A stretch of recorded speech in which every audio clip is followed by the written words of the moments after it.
Until the start of cash equity trading, here are your headlines. Sticking to the script, Powell uses Jackson Hole to say the Fed could begin tapering this year, but is not in a hurry to hike rates. Ida wreaks havoc. Louisiana faces blackouts amid some of the most powerful winds to ever hit the state. The hurricane knocks out over 95% of oil output in the Gulf. And Germany's first head-to-head election debate, Armin Laschet fails to lift his faltering campaign as opposition leader Olaf Scholz cements his position as front runner. Let's take a look at the futures coming in. At the end of the break, they were pointing up. They are still just about clinging on to positive gains. The broad futures up 0.2%. The CAC 40 also in the green, as is the DAX. It's a bank holiday here in the UK. So the FTSE is closed. And here are how things are opening in the first few seconds. We had a record close, of course, on Wall Street on the back of those dovish comments from Jay Powell, separating the time frame for tapering with rate hikes, trying to give us clarity on the sequencing, even if we don't yet know when exactly tapering will take place. He said it's likely that this year is when tapering will start. Bloomberg Intelligence has the announcements in September, the start in December. The CAC 40 up 0.1%. The DAX over in Germany is flat. Spain also flat as a pancake. But just the context, another record high on Wall Street. Asia essentially holding steady, and the handover then from Europe. What is the next catalyst? We're looking ahead to September the 3rd, Friday. That is the non-farm payrolls.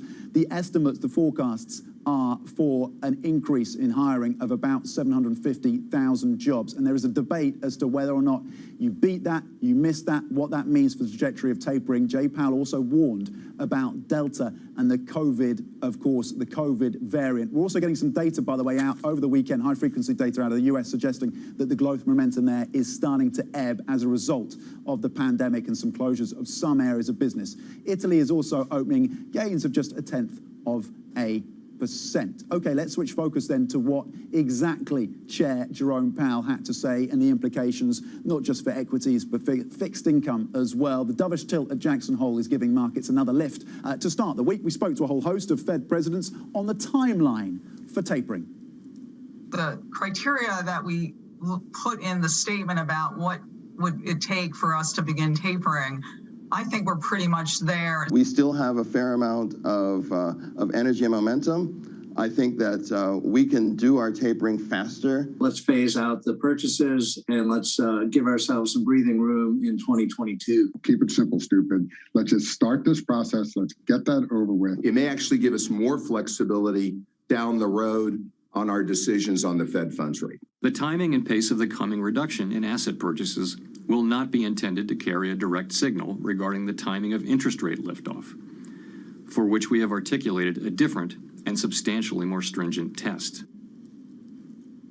Okay, very pleased to say we are joined now by Sebastian Galli, Senior Macro Strategist at Nordea Asset Management. Sebastian, I want to get your sense, your view on the market implications, short to medium term, of this attempt by Jay Powell to de-link the start of tapering from the rate hike cycle.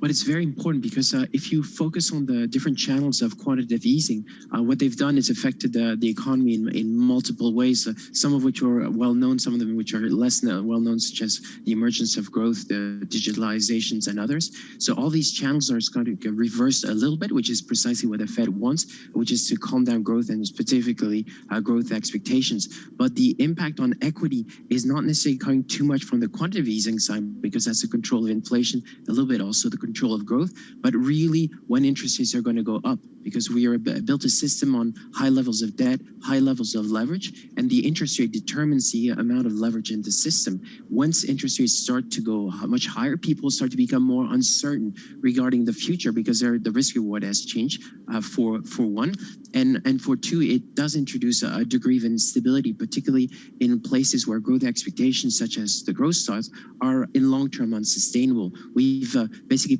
pushed all that liquidity. It has concentrated in a few places, such as real estate, such as credit, such as the growth style, and conversely, in a depressive outlook in fixed income and high yield, where people have increased duration massively, and the growth expectations that they have are far too low. So do investors exposed to those areas then, Sebastian, need to start repositioning? Or was the dovish tone from Jay Powell, where he really emphasized that he was not in a rush, particularly given his concerns about the Delta variant, to go down that route of rate hikes? The focus is on tapering at this point. Is it too early for people exposed to those areas to start repositioning? No, in a sense, we are in a world of slight insanity. We've decorrelated from reality, but the narrative in which we live in is one that can be sustained for many months. And so people will buy on dip, the growth style. They will go into Bitcoins and the likes, and they'll live in this world which is ethereal and unsustainable in the long term. But it can be pursued, because once quantitative easing goes through, it will be at relatively slow pace, and therefore as we are in a somewhat cyclical rebound, slowing down because of higher inflation expectations, it can be sustained for quite a while. What it does mean is that probably in the second half of the year, we will go through a very significant correction, one which will be very, very painful, creating a high level of dispersion over time. And this is the one you want to start preparing for. That means diversification across styles. That means prudence, particularly on the high yield. But the essence of the trades you already have are pretty much the good one. We are in a momentum, an advanced carry trade, but a very sustainable carry trade, which do correlated for reality. Reality is probably when interest rates start to go up significantly. Okay, so we're approaching that moment where reality, we come back face to face with reality. In terms of the yields, then the spreads between the 5s and the 30s, you're looking at about 111 points. Do you see more upside in terms of the 10-year yield on the back of some of this commentary, taking into account, of course, the data and the impacts of the variant? No, and that's the reason that the world is an unstable equilibrium, but locally very stable. What it means for economists is once you're stuck in a place, you tend to stay there for a significant amount of time. It is irrational for the U.S. Treasury yield to be so low, because growth expectations are quite good. The Fed eventually will hike. Inflation is there, and we are in a good process of transformation fundamentally of the U.S. economy into a new one through growth styles, mature sectors coming under competition themselves, renewing, productivity having risen. It's a great story. So we know the U.S. Treasury yields are not sustainable in the long run, but over 1 month or 3 months, even though we taper, we probably can stay there for a significant amount of time. Then U.S. Treasury yields move to 150, 160 handle, which is a lot more reasonable. Okay, 150, 160 on the 10-year. We're going to get your calls as well on the equity space after the break. Sebastian Galli from Nordea Asset Management, very pleased to say, stays with us. Coming up, Hurricane Ida swept across the U.S. Gulf Coast on the 16th anniversary of Hurricane Katrina. What timing? Shattered refineries along the coast may boost gasoline prices. We're going to get the latest next. This is Bloomberg.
People ask me all the time, what is the key to being a really good investor? And I tell them it's to surround yourself with and work with the best investors you can find.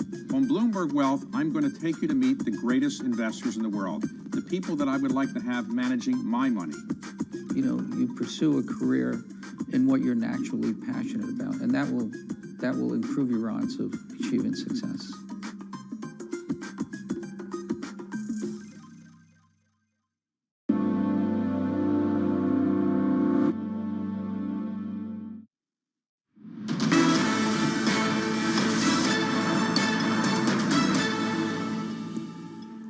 Welcome back to the Open. 10 minutes into the European trading day. Futures are just about holding on to gains. Not futures. Futures are pointing to gains. The markets are holding on to gains. Across the region, you're looking at, it's essentially flat. Let's call it flat. In terms of the DAX, it's similar territory. Looking for catalysts, it seems, investors, after those dovish comments from the Fed. In terms of US investors, of course, they'll be eyeing that jobs report on Friday. Global investors as well, because that, of course, could change the trajectory in terms of the timing for tapering. The FTSE 100 is closed. It's a bank holiday here. So it seems to be a lack of conviction in these markets after that very clear outline, at least in terms of the sequencing for Jay Powell. German elections and politics there remain, of course, in focus longer term. Okay, Hurricane Ida intensified over the weekend and has now hit Louisiana. More than 750,000 homes and businesses lost power. 750,000. According to an estimate by Enki Research, Hurricane Ida could cause more than $40 billion in damages, putting it among the top 10 costliest U.S. storms. U.S. operators in the Gulf have been forced to shutter over 95% of oil output. President Biden spoke about the situation. As soon as the storm passes, we're going to put the country's full might behind the rescue and recovery. We're going to be here to help the Gulf region get back on its feet as quickly as possible, as long as it takes. Joining us from Singapore is Bloomberg's energy reporter, Stephen Stupczynski. Stephen, what is the market watching? You've talked to us in previous hours about the relative resiliency of the oil space in that part of the U.S. Yeah, so right now, the oil market, they're watching the Gulf of Mexico production. And right now, there are 1.7 million tons a day, or million barrels a day, of oil that's been offline because of this hurricane, and that's about 95% of total output from the Gulf. But there are no reports of any large damage. The market's expecting, that to come back relatively quickly, and that can explain why oil isn't really trading up very much higher. Right now, the market is really looking at gasoline in the United States. Gasoline jumped as much as 4% earlier today because of fear that a lot of refineries in Louisiana are offline and they might be damaged and they might not come online very quickly. There is widespread blackouts across the region, and that could lead to a difficulty bringing these back online, whereas the offshore platforms are a bit easier to bring on and you can get that crude back into the market faster. Okay, so watching to see how quickly they can get those refineries back online. What about natural gas production then, and particularly the exports as well? So U.S. output from the Gulf has also basically all been put offline. Now, offshore natural gas output in the United States, that's not a very big percentage. That's only 3% of total U.S. natural gas output. But because the U.S. is facing a bit of a natural gas supply crunch, you're seeing that 3% being offline has led to higher U.S. natural gas domestic prices. Now, it looks like that the storm hasn't had a direct impact on any of the LNG export facilities. That's how the U.S. exports its natural gas to Europe and Asia. So those facilities don't seem to be damaged, or they could come back online quickly. But still, European natural gas prices just shot up to a record high, which indicates that there is still fear in the market that the U.S. might have to cut back or delay some deliveries of LNG to the region. And Europe is also facing a supply crunch. So any delays or any lost cargoes could have a relatively large impact. Okay, energy reporter Stephen Stupczynski with the latest on the impacts of Hurricane Ida, of course, on the energy space in and around Louisiana. And you can track Ida or any other hurricanes yourself. Just visit HURR, H-U-R-R, Go, on your Bloomberg terminal. Sebastian Galli from Nordea Asset Management is still with us. Sebastian, I want to switch focus to the equity space. Your call that you prefer North American equities. What is the rationale behind that? The rationale is the growth maybe slowing down right now in the U.S. for the next month or 2 months. We saw that inflation expectations for the Michigan have been affected by higher inflation, maybe a little bit also the COVID-19, but that is transitory for a month or two. Beyond that, you have an economy still going at a decent momentum, earnings also at a decent pace, and optimism, and some of it rational, some of it irrational, buoying basically the broad North American market. So it's a good story, and a story that which should continue. It's a much broader story than North America. It's developed market equities in general should actually do well. Within that, we do prefer, though, diversification within styles.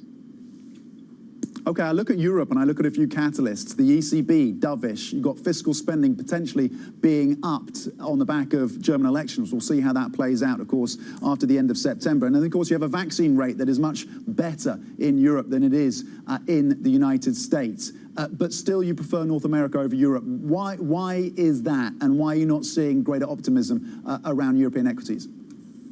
Because your average European investor is a much more rational investor, is much closer to what you see in fixed income in the United States, slightly bearish, overly pessimistic. It's looking at Europe and thinking it's going to be the same thing that happened for the last 20 years, relatively low growth, low inflation mix, and therefore not very excited about a bunch of companies which seems to be very value oriented, very cyclical. The reality is that Europe is also proliferating in terms of new technologies, new companies. It is also transforming itself in a fundamental fashion. The same process we're seeing in Europe is probably spreading at a faster pace at what you're seeing in the United States. So it's a good European story, but it's not an exciting one because the investor base is different from the US base. There's a reason why the Chinese used to love to invest to do IPOs in the US. It's because they view your average American investors as similar to the Chinese, extremely risk-taking and not looking too much at balance sheets, and it's not the case in Europe. Okay, I love that breakdown of the behavioral traits of different investors in Europe, the US, and China. Fascinating. In terms of where things stand when it comes to certain themes, the resilience of the growth theme versus value has surprised some in the equity space. You think now is the time to start challenging the growth theme? No, and the reason we don't think it's time to do it is because it's a really fundamental fashion. It's a function of very low interest rates and expectations of growth continuing over the long term. Of course, growth expectations over the long term for the growth style, which is both economic growth and their ability to enter into old mature sectors and transform them fundamentally. We see, for example, they're trying to do this again in insurance, probably failing again. But that process is a very powerful one, and as long as interest rates remain very low, and as long as investors are not perturbed by the specter, for example, of a recession, then the growth style should stay very well supported. Having said that, value is in large part cyclical. It's less exciting. It's more European in general, and it is going in the right direction. People are just overly pessimistic regarding this style because you have a competition between something which is deeply exciting and is focusing all our attention on it, and something which is less exciting. It's more like a McDonald's, but it's actually quite appealing over long term. Okay, Sebastian, you can find excitement certainly in the Chinese markets. Do you want exposure to Chinese equities, and if so, where?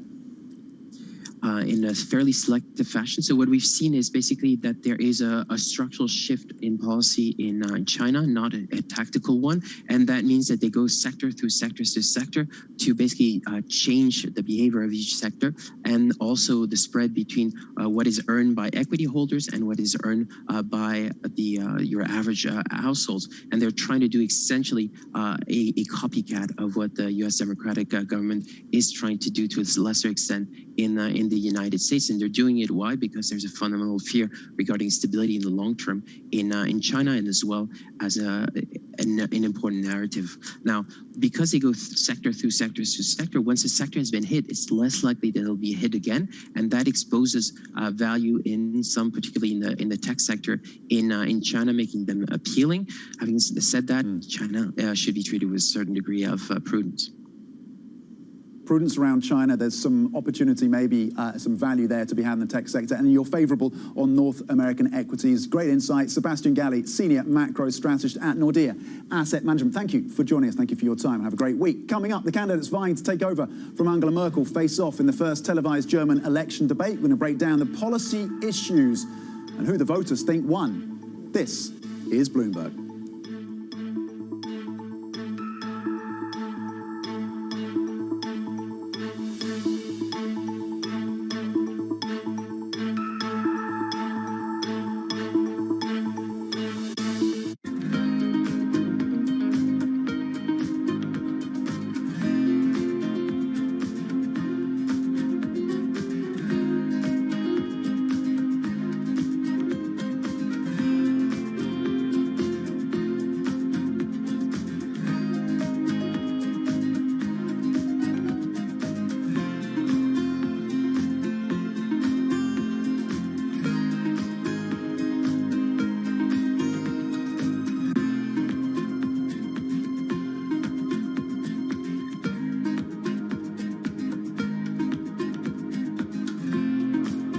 Welcome to El Zonte, known as Bitcoin Beach. This little surf town on the coast of El Salvador is one of the first to go full crypto. Yep, you heard that right. Everything from groceries to coffee to salaries and community projects can be paid for using Bitcoin. It's actually been crazy how fast it has caught on and how useful Bitcoin's been for, everyday people. Just to buy something as simple as a cup of coffee can be done quickly, painlessly.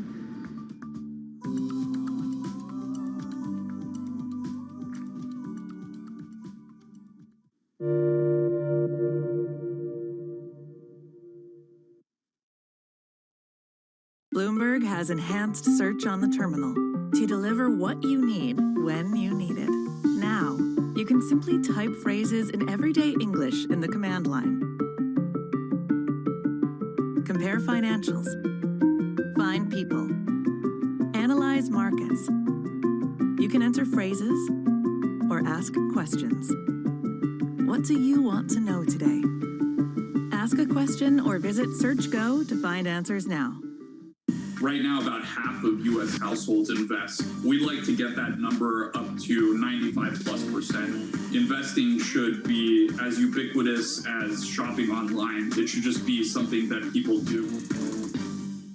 What's happening on the ground right now, just in terms of consumer price tolerance? We see a strong consumer right now, and you can see that even in the early starts to back to school and back to college season that we're really pleased with. And I think if we step back and look at the quarter, we see the evidence of that strong consumer.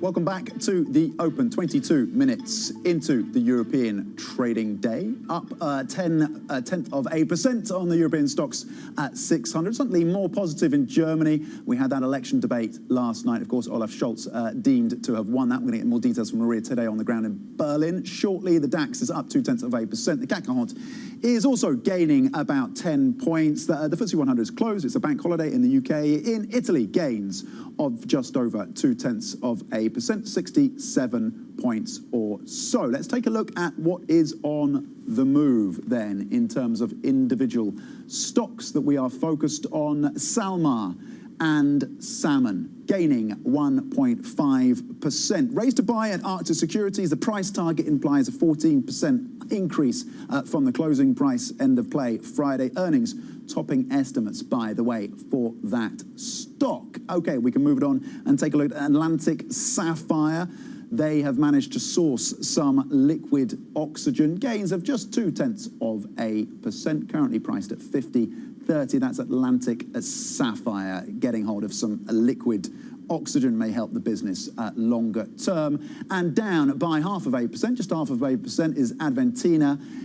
This is on the back of a second quarter net loss, which missed estimates. 43 million euro loss. The estimates for a 17 million euro profit. So 43 million euro loss versus 17 million euro profit was the estimate. Down 0.5%. Okay, let us switch focus then to Germany in the political machinations that are happening in Berlin. The three frontrunners vying to take over from Angela Merkel have faced off, as I mentioned, in the first televised election debate of the German election. Let's get more then from Bloomberg's Maria Tadeo, who's been following all the twists and turns out of Berlin. Maria, who won the debate?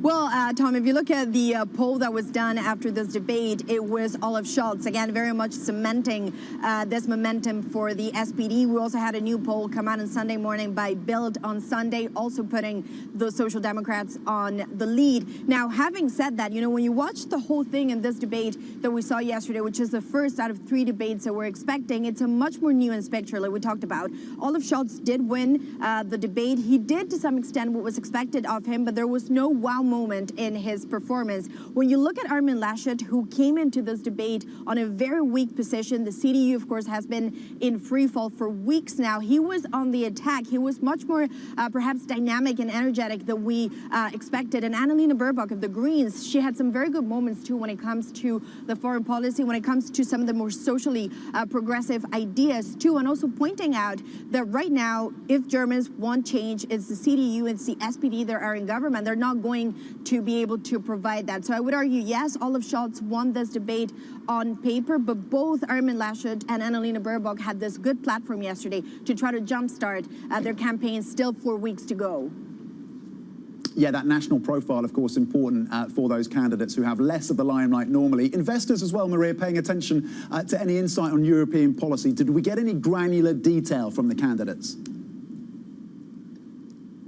No, we didn't. And look, when you ask market participants, what is it that you care about in the German election, they tell you this is all about the fiscal policy, the program when it comes to perhaps taking on new debt, perhaps becoming more of a federalist Germany when it comes to the European Union, the currency, the euro, and so on. And yesterday, that did not really feature highly in the debate. There's still very much a conversation through the domestic prism of things. It was still very much about German national politics, and we did not get a lot of detail on any of those. So if you were hoping perhaps to get clarity, to get perhaps even a breakthrough moment of German politics on those two issues, there was not a lot of substance yesterday.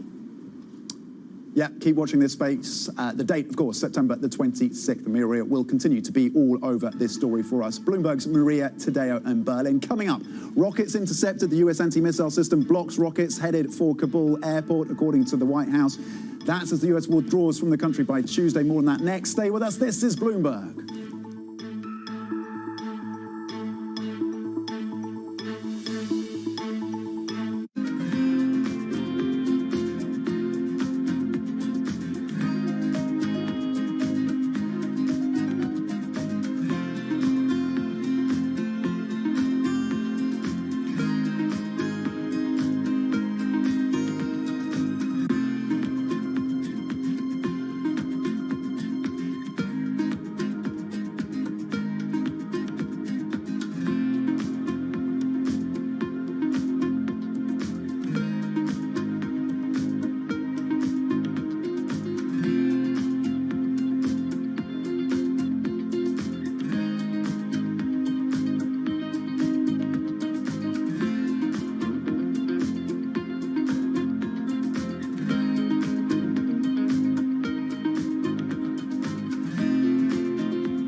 The growth story in cannabis remains very strong, even after the sort of loosening of the pandemic. There was a worry that there might be wallet spend competition, but so far the cannabis sector seems to be holding up very strong.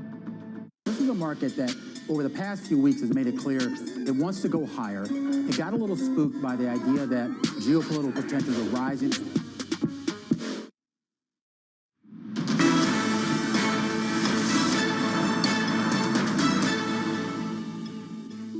Welcome back to the Open. 30 minutes into the European trading day. Let's check in then on how the markets in this part of the world are shaping up after a record close on Wall Street and green, of course, in Europe at the end of play Friday as well. Today, the stocks Europe 600 gaining just a smidge, as you can see. There's a bit of lack of catalysts after JLPL's commentary. It was dovish, of course, but we're at record highs over in the States. The DAX is also in the green, just about, as is the CAC 40. The FTSE 100 is closed. It's a bank holiday here in the UK. The FTSE MIB in Italy posting slightly better picture this morning, up close to 40 points in Italy. We continue to watch as well as we switch over to the GRR, any commentary that comes out of Europe, Brussels, on any restrictions around US visitors. That is something to watch, whether or not they impose European officials more restrictions given concerns about the Delta variant and those US travelers to Europe who've done so much, of course, to help tourism get back onto something of a more level footing. In terms of the gainers on a sector basis, you're looking at chemicals at the top, followed by auto parts. At the bottom of the pile, insurance, healthcare, telecom, and banks as well. Some of those more defensive plays falling out of favor on a more dovish and optimistic commentary from the Fed's Jay Powell. Okay, let's get the first word news now with Simone Foxman in Doha. Simone. Thanks, Tom. Hurricane Ida slammed into Louisiana, packing winds of 150 miles per hour and threatening to swamp New Orleans with mass flooding. The storm roared ashore on the 16th anniversary of Hurricane Katrina. More than 750,000 homes and businesses were without. This could last weeks. Huarong Asset Management loss of almost $16 billion after revealing its results for 2020 5 months late.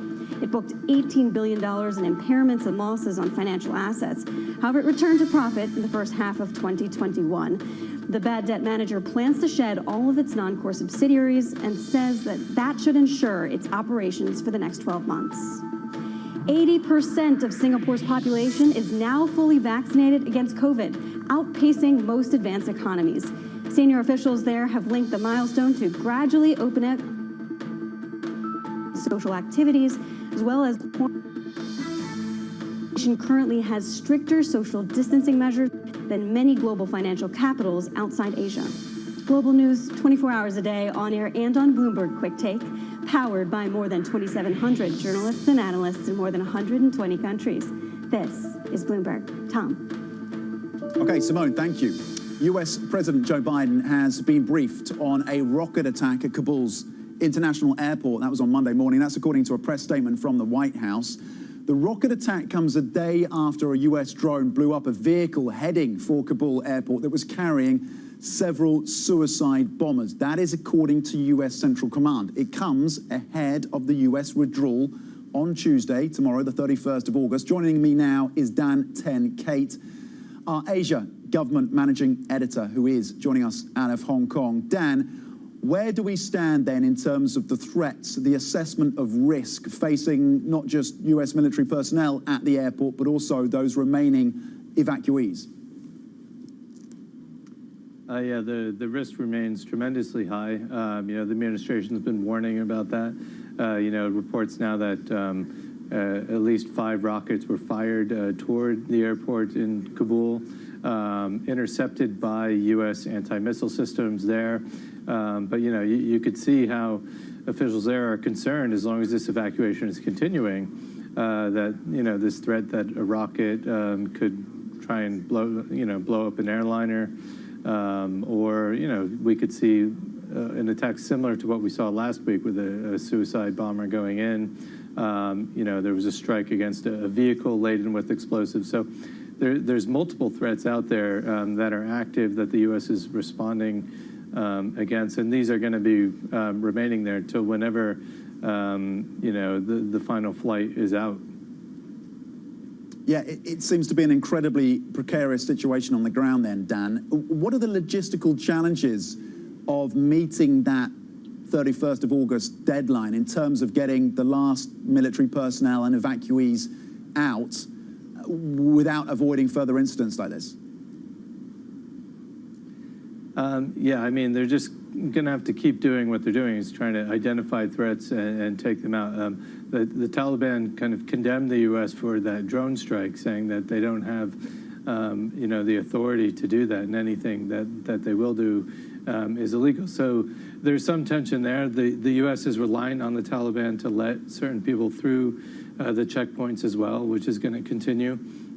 And even after this deadline, there's still some people in the country who, are going to have to go out. Now, the Taliban have said they're going to let the airport remain open, and people with travel documents can still leave after August 31. They're mostly concerned about, the sovereignty issue of having all foreign troops off their soil at the moment. So, and the U.S. has acknowledged that they're going to have to trust the Taliban to do that to some extent. So, this next week and the next few days are going to be very telling to see whether that can happen. Dan, what is the latest that we're hearing internationally beyond the US in terms of attempts to ensure that all these Afghan nationals and foreign nationals that remain are able to leave Afghanistan? We've been hearing things from Macron and the UK side as well. What about NATO? Yeah, I mean, there's a push by Macron at the moment to try and get a safe zone in Kabul. We're just trying to get a response from the Chinese on that right now. The Germans are saying we want the Russians and the Chinese to join us for talks on Afghanistan and try and make sure that all these people who want to leave Afghanistan can get out. The U.S. have said they've received assurances from the Taliban that that's the case. It's hard to see at this point, given the political considerations in Afghanistan, that the Taliban would let foreign soldiers in to set up some sort of safe zone in Kabul, particularly given how everything they've been doing is to try and get American soldiers out of the country. So it's unclear exactly how a safe zone would actually work. But there's definitely a lot of concern and a push to make sure the Taliban allow everyone to leave. Okay, Dan Tankate, we appreciate your insights. Bring us up to speed on that developing story, of course, out of Afghanistan. Asia Government Managing Editor joining us out of Hong Kong. And sticking with the developments in Afghanistan, we look into another angle now. Turkey says it has security concerns about running Kabul airport.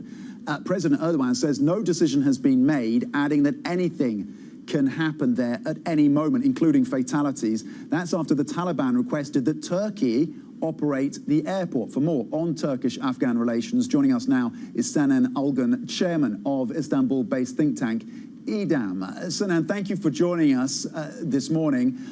How is then Erdogan and his officials in Istanbul, in Ankara, how are they adjusting to the new realities on the ground in Afghanistan? Well, before the Taliban takeover, as you may recall, there was already talk of Turkey operating the Kabul airport. Obviously now the political landscape has changed. Taliban is in power. However, there is still discussion of Turkey operating the airport upon Taliban's request. However, on the Turkish side, obviously the calculus is very complicated, firstly due to security concerns. And secondly, it's really about what Turkey would expect to get out of this very risky commitment in Afghanistan.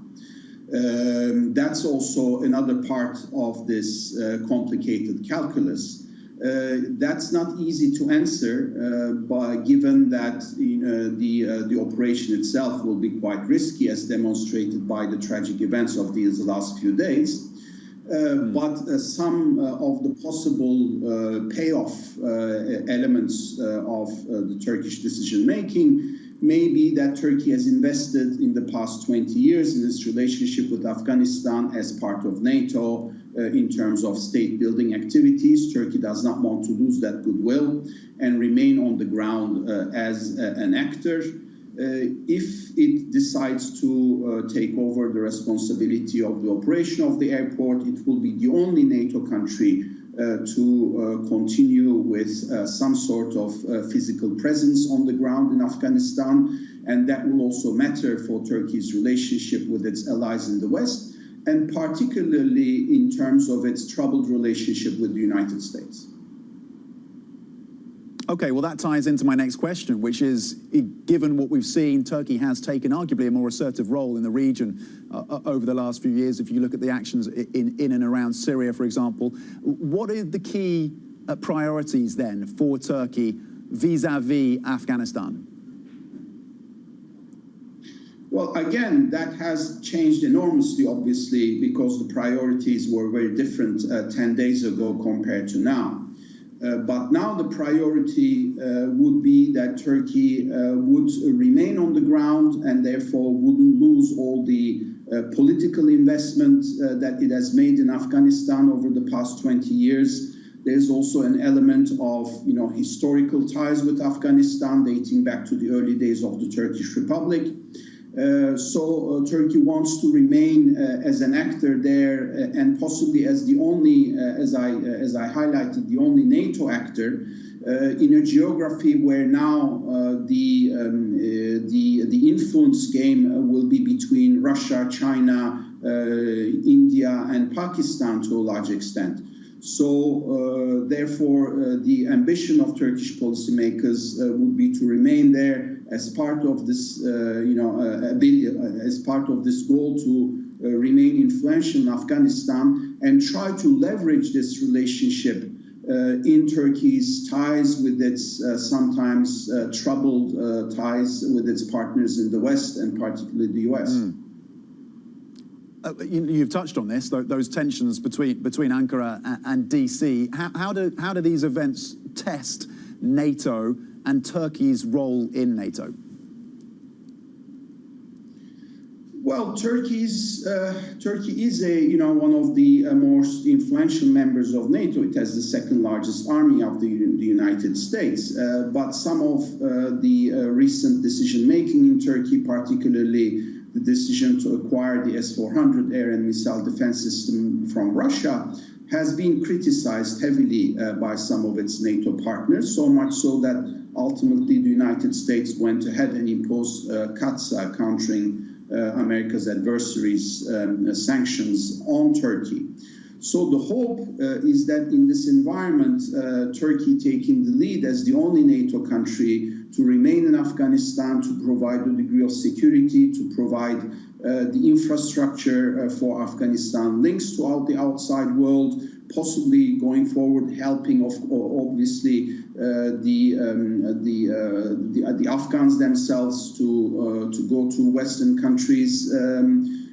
All of that would give some political capital to Turkey that would be helpful in negotiating future relations with its partners in the West, and perhaps also push some of these countries, the US, where there are a number of difficult bilateral disputes, to have a more positive attitude towards Turkey that could influence on some of these other bilateral disputes, ranging from the S-400 possibly to the Halkbank case going forward, and so on. Sinan, what is the ability, the capacity for Turkey to absorb additional refugees? Very little, because Turkey has really reached its absorption capacity primarily with Syrians. Turkey is the country that hosts the most number of refugees in the world, and that's a number from the UN agency, from UNHCR. What we have seen over the past few years has been a political backlash against this situation. which has been inimical to the political fortunes of the ruling party, AK Party, Erdogan's party. And therefore, there is very little willingness in the Turkish government, but also more broadly within Turkish society, to host even more refugees. So Turkey will need to find, is in search of a formula that would basically stabilize the situation in Afghanistan, but certainly Turkey does not want to be the host country for an additional number of refugees, be they Afghan or Syrian. Okay, important insights there. Thank you very much indeed. Sinan Olgun, chairman of Istanbul-based think tank İDAM and a former diplomat, Turkish diplomat as well. Okay, coming up, record profit. Fortescue CEO Elizabeth Gaines tells us the miner is seeing strong demand after seeing annual profit more than double. More on that next. This is Bloomberg.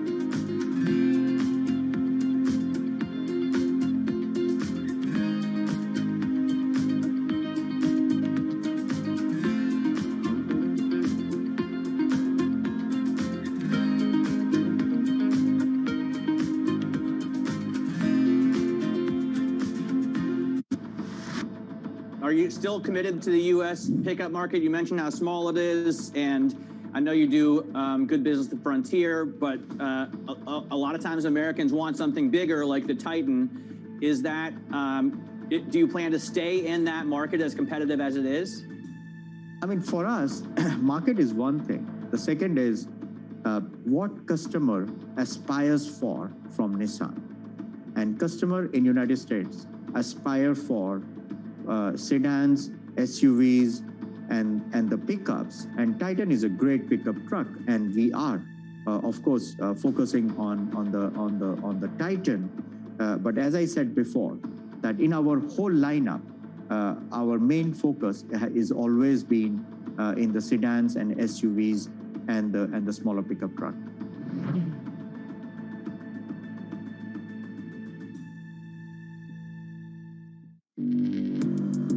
Access the financial world on demand. Hear from leading economists, policymakers, and industry experts via live and on-demand webinars, only from Bloomberg. Start exploring to see what's moving the markets. Visit Bloomberg.com/webinars.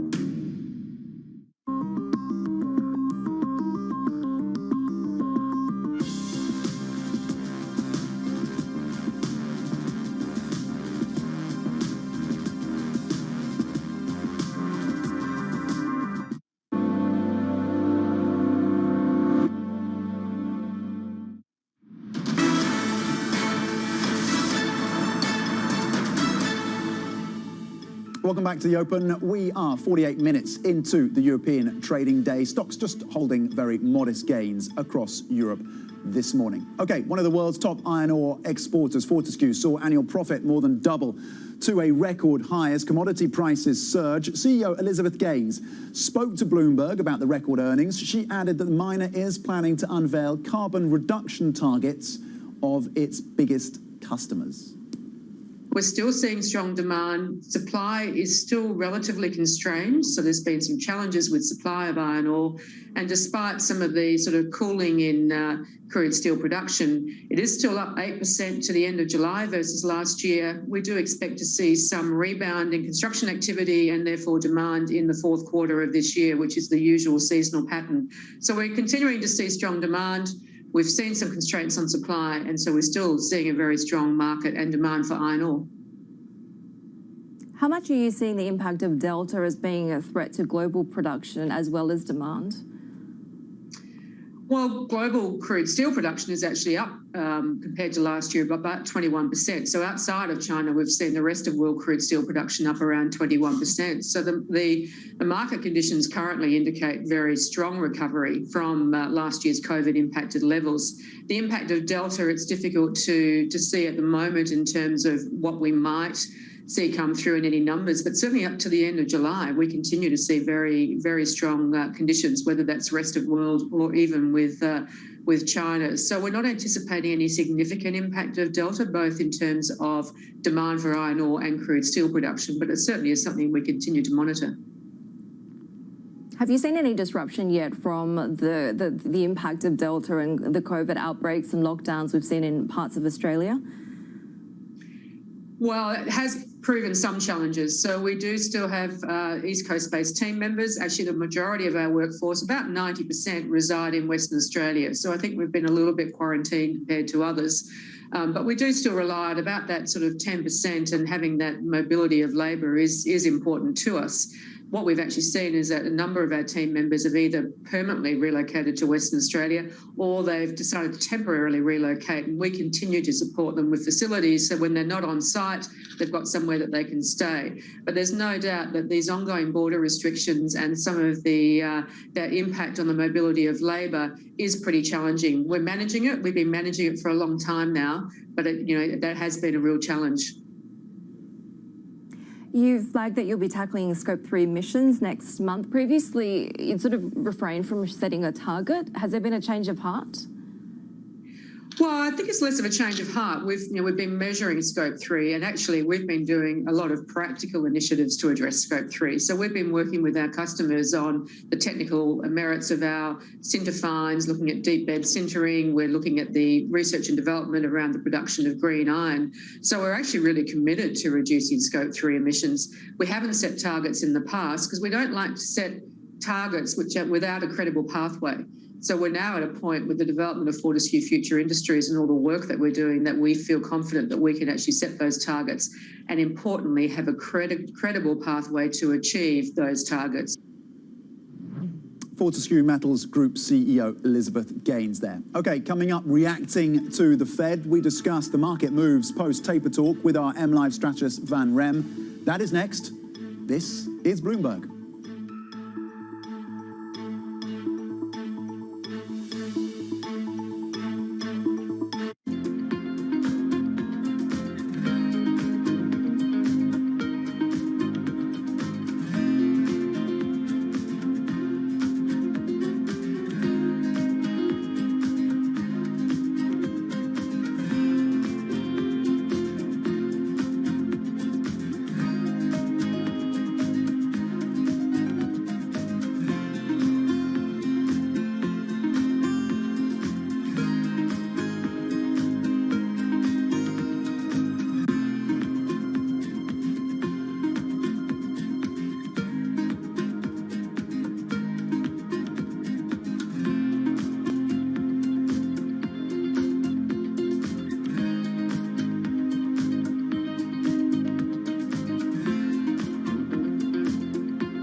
I think what we've seen during this period of time is that communicating via video is not a fad. We are using it in all aspects of our lives, for work, for learning, for communicating, for staying in touch. Trading revenues coming in better than expected. Everything. Cash, $1.4 trillion of cash. One of the most notable aspects of this report that was stellar.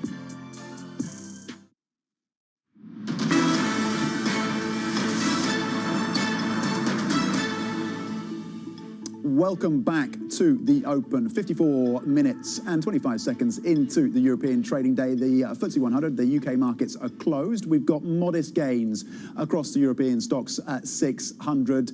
Investors continuing, of course, to digest those comments from Jay Powell around the pace of tapering and the sequencing and the outlook for rates as well. It was a record close on Wall Street. Markets in Asia were mixed. Joining us now is Ven Ram from our MLive team to dig in to this story for us. Ven Ram, where are we then in terms of the market focus? Have we moved on from tapering? Are we focused now on things like jobs at the end of this week?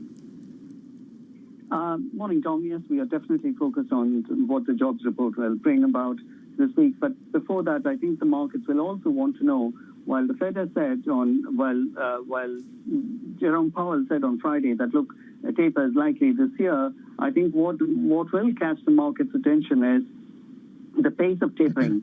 The previous time around, during Ben Bernanke's time, they went to 10 billion a month. Are they going to go at that pace, or are they going to go at a faster pace?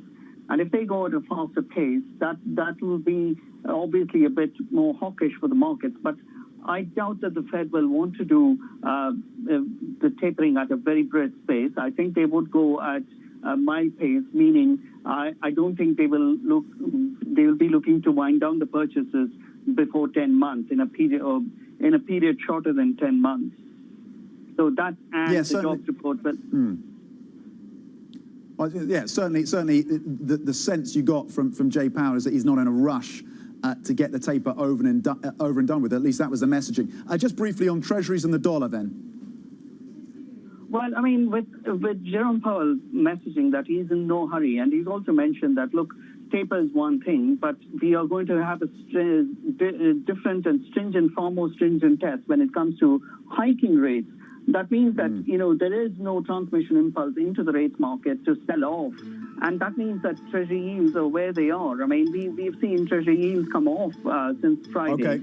And if you look at real yields, they've come off a fair bit as well. So there is just no impulse for higher yields from here.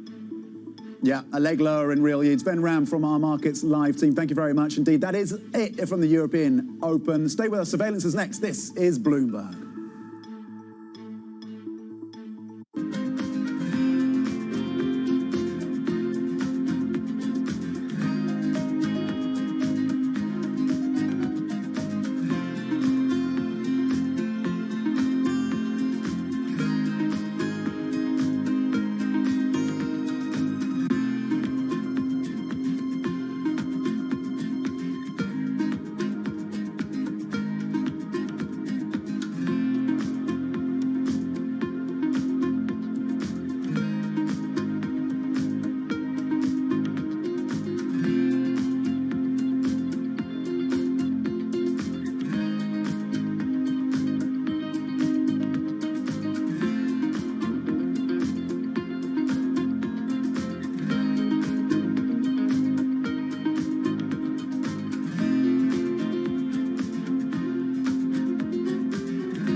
We talk about those NPLs.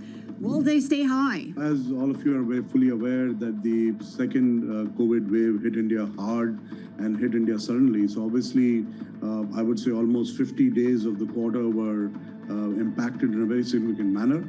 And that has come through on the retail portfolio side. So while all the banks and financial institutions saw higher than expected retail slippages during the quarter, but we do believe it is transitory. We expect moderation in the second half of the year. We've already seen positive trends come through in the second half of June, and July has been much better than June, and I think the same trend has continued in August also. The demand resolution, which was 98%, is already reached 99.5%, or what I would say pre-COVID levels. There is a 26% year-on-year recovery, improvement in recovery.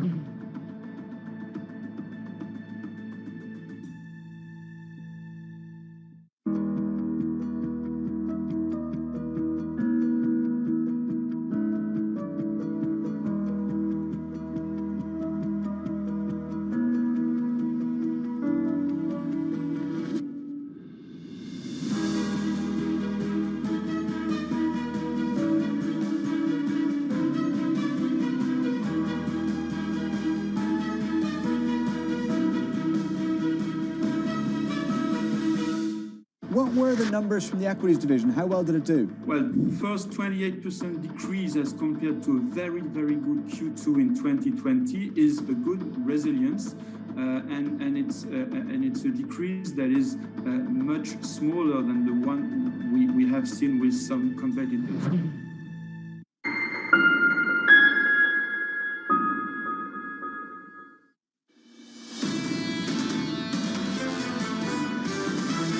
We will shift heaven and earth to help them get out. We will do whatever we can in the second phase. We're going to continue to talk about the issue of booster shots. And you started your program a little early, and met with great results. I would say that cryptocurrencies are a bubble. And I would describe cryptocurrencies as a limited supply of nothing. This is Bloomberg Surveillance, Early Edition with Francine Lacqua.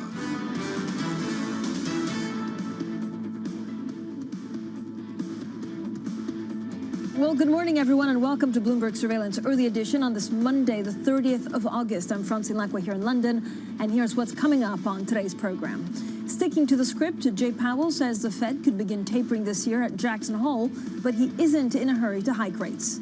Ida wreaks havoc. Louisiana faces blackouts amid some of the most powerful winds to ever hit the state. The hurricane knocks out over 95% of oil output in the Gulf.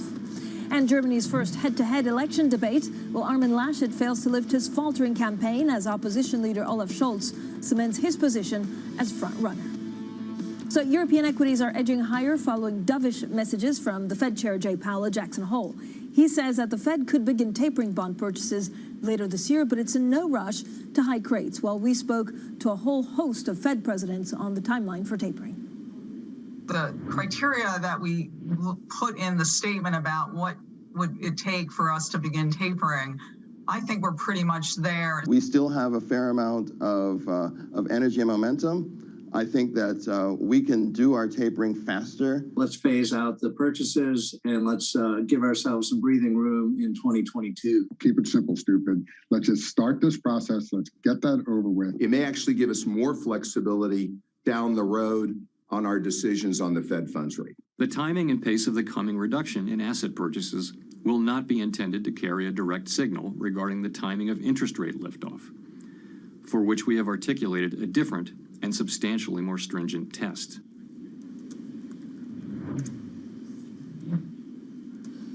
Let's get straight now to the markets with our Ritika Gupta. Ritika, what do you have for us? All right, Francine. Well, it's pretty much muted action over here in Europe. Of course, a holiday in the UK today, so we're trading on low volumes, but still sitting around record highs. It's a similar picture over in the US, just moving moderately higher. But of course, on Friday, what a day, what a risk on day. Another record high for the S&P 500. Its best gain in a month. Of course, now traders looking ahead towards that jobs data on Friday. Will it validate Fed Chair Jerome Powell's dovish comments? Now we look at the dollar, pretty much unchanged, not doing a whole lot. But remember, falling to a 2-week low again off the back of those dovish comments from Fed Chair Jerome Powell. Now, interestingly, here in WTI, shaking off fears of Hurricane Ida, we're actually down 1%. We did have gains, but paired those, now moving to a loss. Flip up the board, though, what is not heading to a loss, that is, of course, those gasoline futures. Those extending gains were up more than 3%, going back to our highest prices since 2018. We actually saw our biggest weekly gain since Hurricane Sally back in September, which we know caused devastation in terms of flooding in Florida and Alabama. But now the focus very much on Hurricane Ida, what we see in that commodity space with futures rising higher, estimates for the destruction from one estimate about $40 billion there, Francine.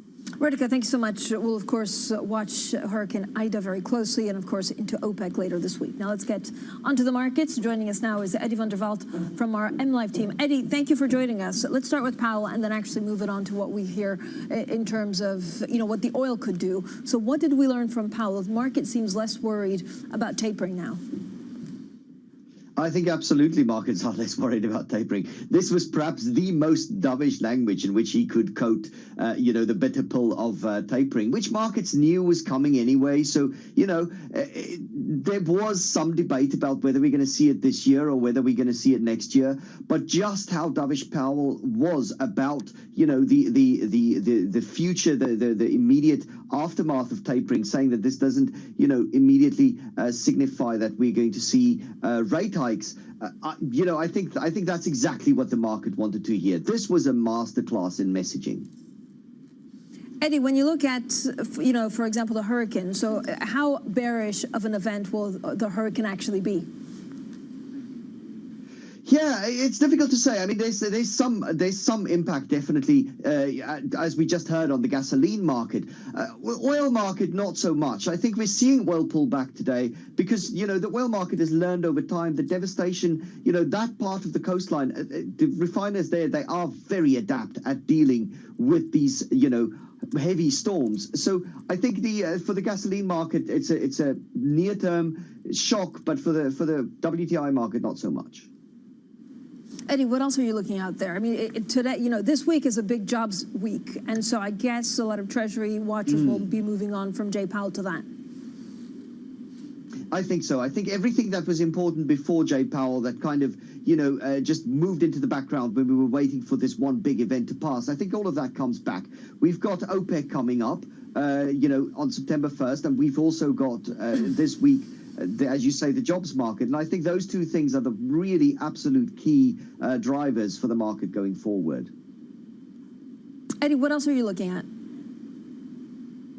So, I'm really interested to see whether gold can push higher from here, because I think one of the things that struck me was just how much gold climbed at the end of last week, both on Powell, but also on this geopolitical risk that we're starting to see that's just bubbling away in the background. And gold on Thursday actually climbed with real rates, which I think was a little bit of a break with what we've come to expect. And that just shows that geopolitics is also in the background and bubbling, and people shouldn't forget about that.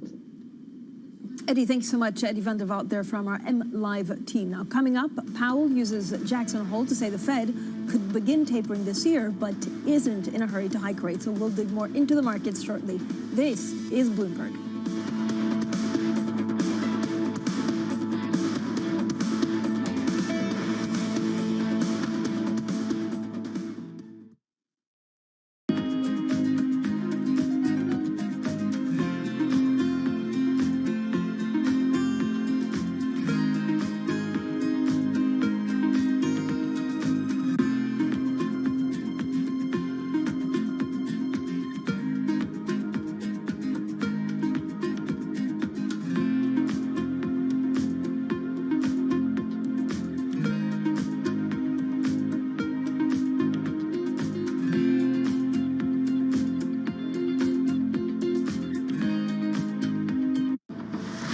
You can now fly into the UK from the United States.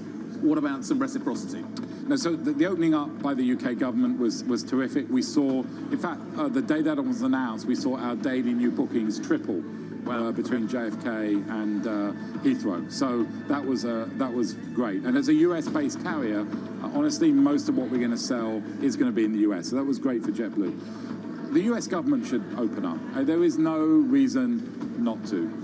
You can fly from countries that have much higher COVID infection rates, but you can't come from countries in Europe where infection rates are much lower. That is not a risk-based approach. When it's going to open up, I couldn't tell you. It's something that we and the other airlines in the US continue a dialogue on with the administration. By Christmas? I mean, hopefully even sooner than that. But of course, I don't really know. It's really hard to predict how they're thinking about it. A lot's happening on Wall Street. It's the basic law of economics. The Fed is telling us this is transitory. Need to catch up? This is Bloomberg Wall Street Week. I'm David Weston. We've got the information and insights. David, you just hit the nail right on the head. From businesses most influential and instrumental. I support the new framework. We need to invest in our systems. Bloomberg Wall Street Week premieres Friday with replays all weekend on Bloomberg Television and Radio.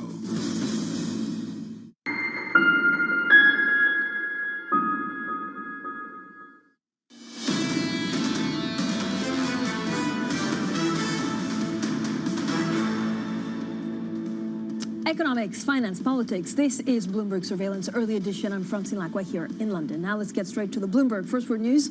Here's Leanne Gerrans. Hi, Leanne. Hi, Francine. Hurricane Ida slammed into Louisiana, packing winds of 150 miles per hour and threatening to swamp New Orleans with mass flooding. The storm roared ashore on the 16th anniversary of Hurricane Katrina. More than 750,000 homes and businesses were without power, and blackouts could last for weeks. Now, Anthony Fauci says the door is open to giving booster shots in the U.S. sooner than 8 months after a completed COVID-19 vaccination, a possibility President Joe Biden had indeed raised. The nation's top infectious disease expert says he's open to a variation on the timeline based on data. The U.S. has outlined a plan to start giving booster shots on September the 20th as vaccine efficacy is shown to weaken over time. 80% of Singapore's population is now fully vaccinated against COVID, outpacing most advanced economies. Senior officials there have linked the milestone to gradually opening up more economic and social activities, as well as quarantine-free travel. The nation currently has stricter social distancing measures than many global financial capitals outside of Asia. And actor Ed Asner has died. In the 70s, Asner played the gruff newsman Lou Grant, first in the hit comedy The Mary Taylor. 2,700 journalists and analysts in more than 120 countries. I'm Leanne Gerrans. This is Bloomberg. Francine. Leanne, thank you so much. Now to talk about the markets, to talk about Jackson Hole and the path ahead for treasuries and the world economy is Fabrizio Pagani. He's global head of economics and capital market strategy at Muzinich & Co. Fabrizio, as always, thank you so much for making us a little bit smarter on the world economy. When you look at what we heard from, it's always a pleasure. When we heard from, Jay Powell actually last Friday, telegraphing to the markets what they would do in terms of tapering, but saying, look, tapering does not mean hiking. Is this the biggest job for central banks, calming the markets whilst at the same time starting to normalize? I think it's the real challenge they have in this moment. At the same time, we have to say that they have done a great job, during the COVID crisis, and they are doing a great job in getting out of the policy they have put in place.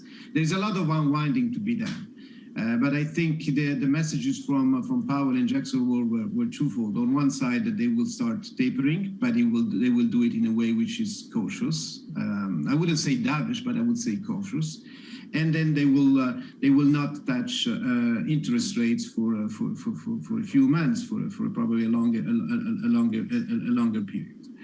So I think central banks, and of course, what the Fed has also repercussion on the ECB.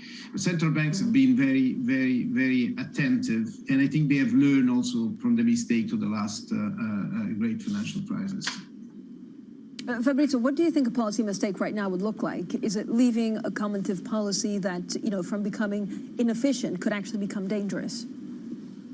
I think there are two possible mistakes. One is to take measures under the pressure of, let's say, markets or some sort of public opinion. So I think what we need to be focused on is data.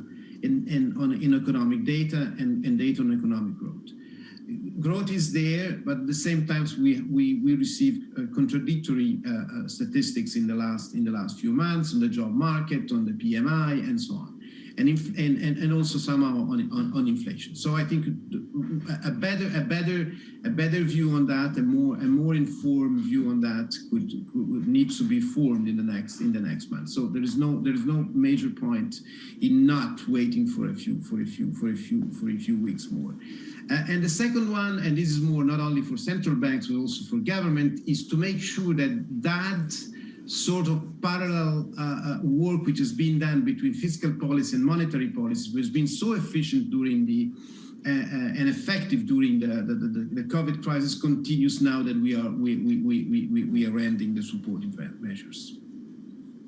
Fabrizio, overall, what is the world economy actually doing right now? So it seems, maybe we're losing a little bit of pace. There's concern about chip makers and the supply chains. But is it on track to what we were expecting a couple of months ago? Demand is still very strong. Particularly in Europe, I think the recovery has been stronger than we expected, including in my own country, in Italy. The pickup is very robust. So it's a demand-driven economy. On the supply side, we see indeed some issues, some bottlenecks. The one you mentioned, the one everybody knows. And the real question mark, if you want, in this moment is more Asia than any other continent, because Asia, in some part of Asia, such as Vietnam, which are very important in supply chains, are still under strong, strict COVID restrictions. So the supply side is the one which worries me more. What does that end up looking like, Fabrizio? So if you look at certain countries in Asia, especially because of the no COVID policy, could it actually infect the rest of the world? I think for the rest of the world, the word is vaccination. I think, that's what the experts say and what I would rely on. If we continue with this tempo of vaccination across the Western world, and we expand it to the emerging market, including the developing countries, that's what the way to go. We need to convince part of the population in our countries, which is still skeptical about the effect. But this has to be convinced through, if you want, a mix of carrot and stick. And what I mean with stick, I mean some form of limitation what we can do if you are not vaccinated. Fabrizio, talk to me a little bit about, so we're doing a German special as we kick off, I think it's 26 days to the German election. We have elections coming up in France in 2022. Are we underestimating actually the changes that we could see in Europe, in Europe, and therefore in economic growth in Europe in the next 12 months? Well, I think the German elections are getting more interesting than we thought. And we always thought that the German elections, the changes could be more on the domestic side, on the domestic policies, but I think there could be surprises also on the European level and European policy. I think that the real question there is to see what kind, not only who wins, of course, but also what kind of coalition will take shape. It will take time to form a new government. As you know, in Germany, there is this process also of writing the program of the government. But on the European level, there are two questions that the Germans need to address. All countries need to address, but of course the German opinion is particularly important. One is what to do with the Stability and Growth Pact, how to reform it. As you know, it's been suspended with the COVID crisis, but nowadays we need to reinstate it in a form or another. And of course, either we go back to the previous form, as some, let's say, more hawkish viewpoints say, or we reform it in a quite profound way. And the second one is whether we could establish some form of permanent mechanism such as the recovery fund. The recovery fund has been created for the COVID, but it was as a one-off mechanism. Could that become permanent or semi-permanent? Yeah, what's the likelihood, actually? Because there's a lot of pushback from many European countries that this is a one-off specifically to deal with the pandemic. It's hard. I think it becomes impossible if the recovery fund is not fully implemented by the countries that need it most, which is Italy, Greece, and to a certain extent Spain. So implementation is the real test, and particularly Italy is the litmus test of the efficacy of the recovery fund. If we cannot show that it has been fruitful and has been changed also address some structural bottlenecks of the Italian economies, it will be very difficult to make it permanent and actually useless.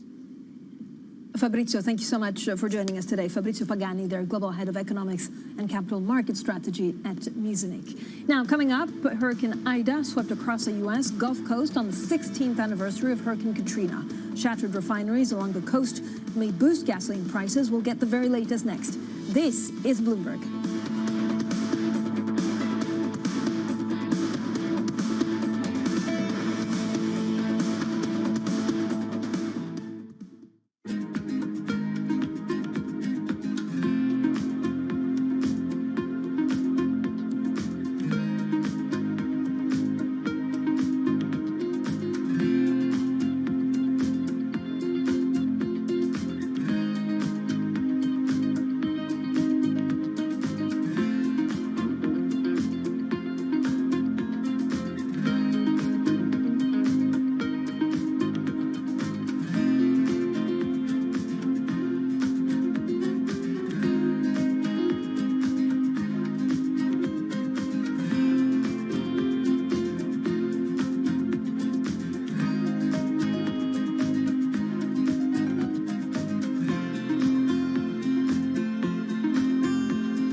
asleep. So stay connected with Francine Lacqua in London, Matt Miller in Berlin, and Kaylee Lines in New York. Perspective on the day ahead. Bloomberg Surveillance, Early Edition. Weekday mornings on Bloomberg Television. It's really a reminder, isn't it, just how sensitive the markets are to any commentary about trade. We did see some pressure on the yuan. We did see some pressure on the futures. That is now being reversed.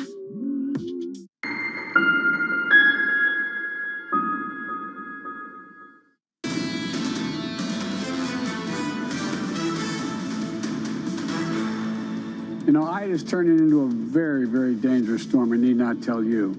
Just got another briefing from the Hurricane Center, and as you know, it's now heading straight for right toward Louisiana. This weekend is the anniversary of Hurricane Katrina, and it's a stark reminder that we have to do everything we can to prepare the people in the region and make sure we're ready to respond.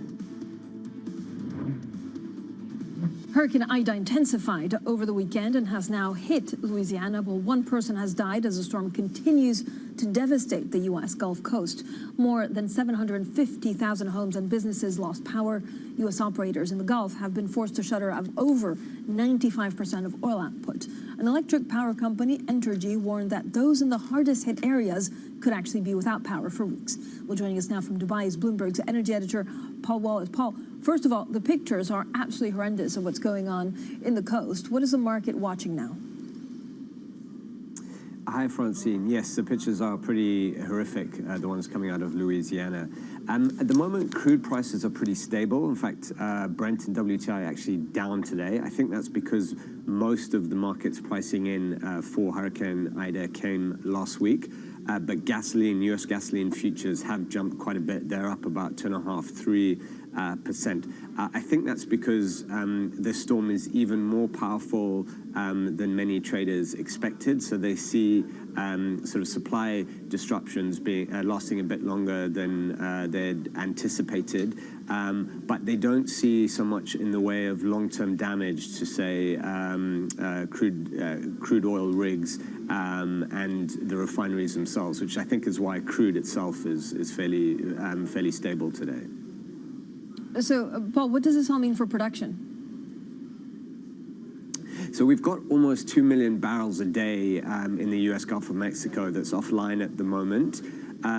Obviously, the industry in that part of the world is well experienced in dealing with hurricanes. So the key question is how quickly those can come back online, those oil rigs, and how much damage they suffer. The thinking in the market at the moment is pretty positive on that front. They think they can, most of the rigs can come back online sort of fairly quickly, and then they won't have suffered sort of long-term or permanent damage because of Ida.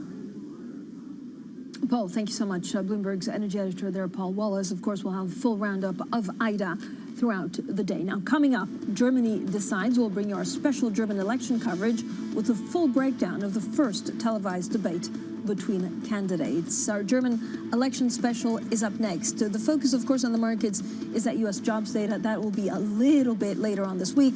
A reminder, if you look at UK stocks are actually closed because of a bank holiday today. Overall, stocks in Europe and U.S. futures, though, pretty much steady, bolstered by the signal that we did hear from the Fed that the pandemic-era Federal Reserve policy support will be withdrawn cautiously, but also gradually. This is Bloomberg.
Neptune was discovered, everyone wanted to do it because it was this clear demonstration that you can use math to discover objects.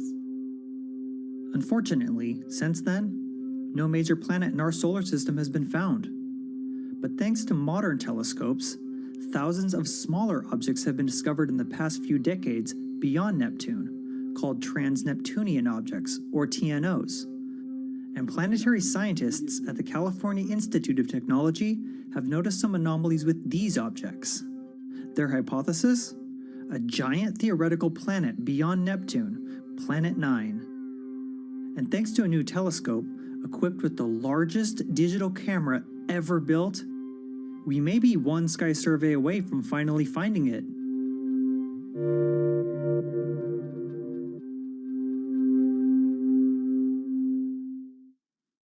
Power of Bloomberg. Let's get the session started and wrap up the trading week. News. Who knew that one earnings story could take the entire market? There's upward pressure on wages. Analysis. This is really a slow, ongoing implosion. Context. Is there veracity to this granular data of ADP? It's an ugly report. The power of the Bloomberg terminal. The power of Bloomberg television and radio. Tesla's the one that we got our eyes on. Bloomberg has it covered. Crypto, you have a world of young people that want their own financial system and their own culture. And it is very powerful, and I'm a big believer in it. Every Friday with 30 minutes dedicated to fixed income, I'm Jonathan Ferro. This is Bloomberg Real Yield.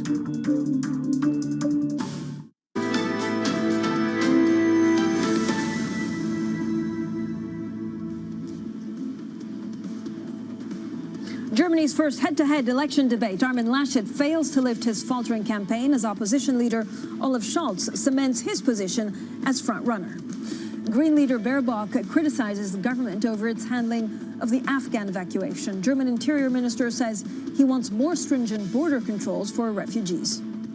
And coming up, we'll speak with the Forza head of politics, Peter Matuszek, and the Munich Security Conference chairman, Wolfgang Ischinger. Well, good morning, everyone, and welcome I'm Francine Lacroix here in London, and welcome to the first in a series of special programs in the lead-up to the German election on September 26. Germany decides.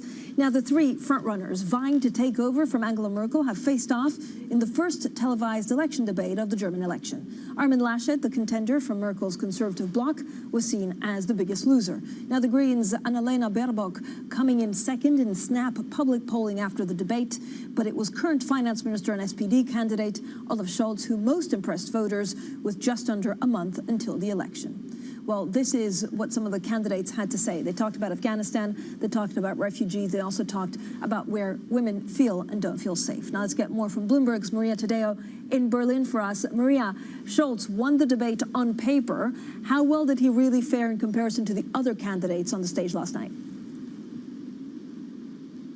Yes, Francine, you make a very good point on paper. There was a survey done right after the debate that declared him a winner. We also have today, I want to show you, that's the front page of Bild saying it was a clear win for Olaf Scholz, a debacle for Armin Laschet. However, Francine, when you look at this on the bigger picture, Olaf Scholz was coming into this debate with a lot of momentum. The SPD also polling well in polls on Sunday. But for Armin Laschet, this was an opportunity to present his line of attack. At times, he was much more energetic than we've seen until now. He also dominated, I would argue, the first part of the debate. And it was also a platform for Annalena Baerbock to try to jumpstart her campaign going into the election, too. She had a very good moments when it comes to foreign policy. She also talked about some of the more socially progressive aspects. She talked about women, like you said, there. So overall, yes, on paper, Olaf Scholz did what was expected of him. He won the election, carrying that momentum. But it also served as a platform for both Laschet and Annalena Baerbock to inject renewed momentum. They're perhaps doing better than expected, too.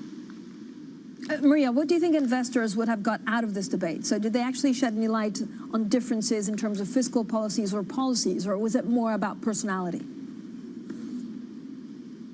Yeah, and you know, Francine, the answer to that question is probably very little. If you went into that debate hoping to hear clear guidance on where the new coalitions possibly could stand on euro area reform, on deepening the European Monetary Union, or perhaps, you know, debt becoming a much more long-term picture of that recovery fund becoming a permanent element of the euro area kind of framework, then there was very little of that. The debate was still very much about domestic, national issues, still very much seen from a domestic prism when it comes to German politics, and not a lot of debate on that. So again, if you were hoping to get clarity or guidance on fiscal spending, whether or not the next government will like to spend more, it wasn't very clear yesterday, perhaps signaling, if anything, a continuation of German politics that we've seen until now.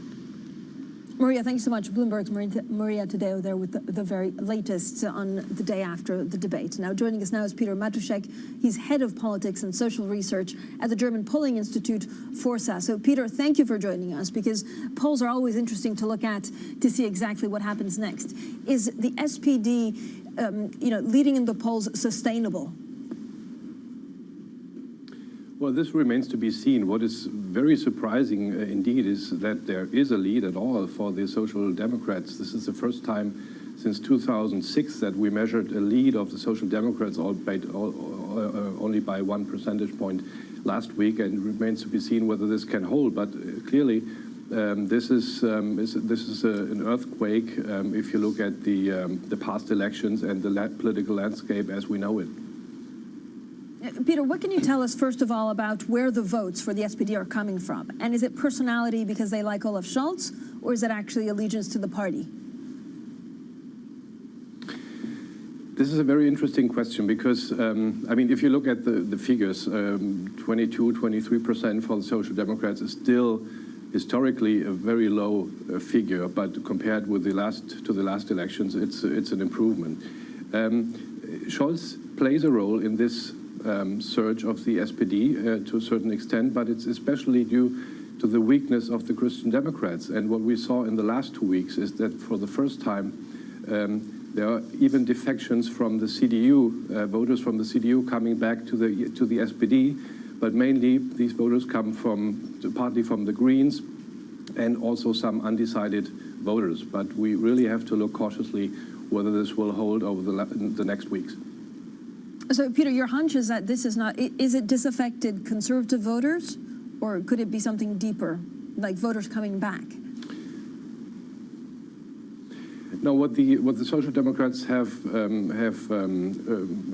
managed now is to hold their vote again, or to recover their vote they had in 2017, which was very low, but they were below 20% for much of the time of the legislature. Now they are above 20%. So this is a success, a relative success. But as I said, there are some voters of the Christian Democrats who are so desperate with their candidate that they're even considering voting for the SPD because of Scholz, because he is the real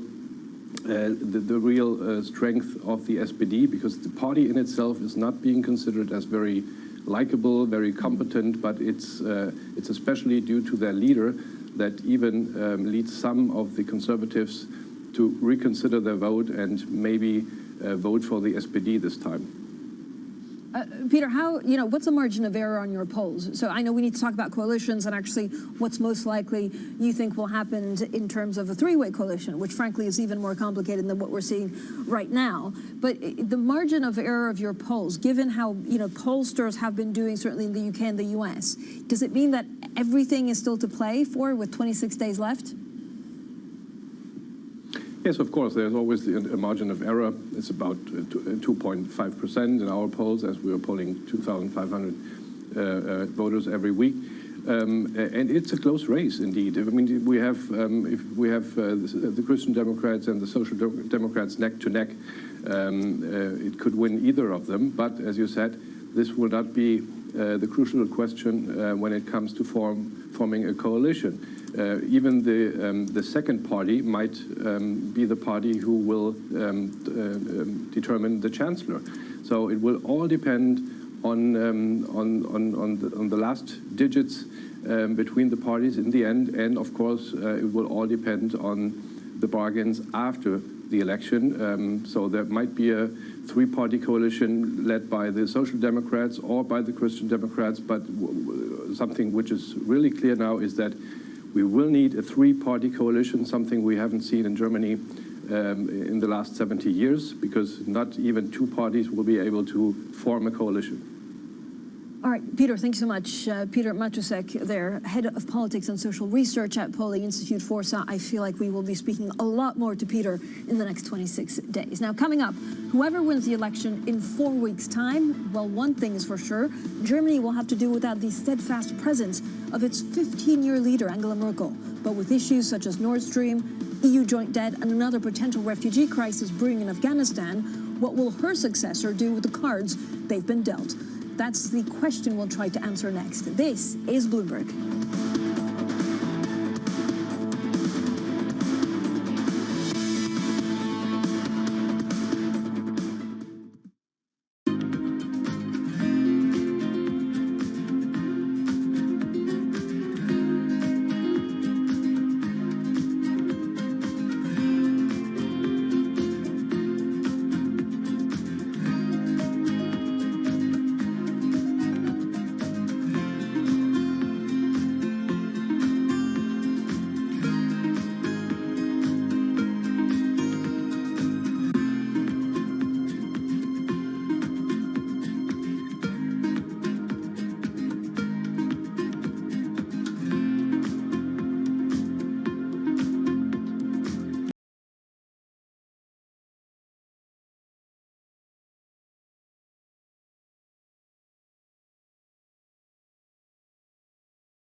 People ask me all the time, what is the key to being a really good investor? And I tell them it's to surround yourself with and work with the best investors you can find.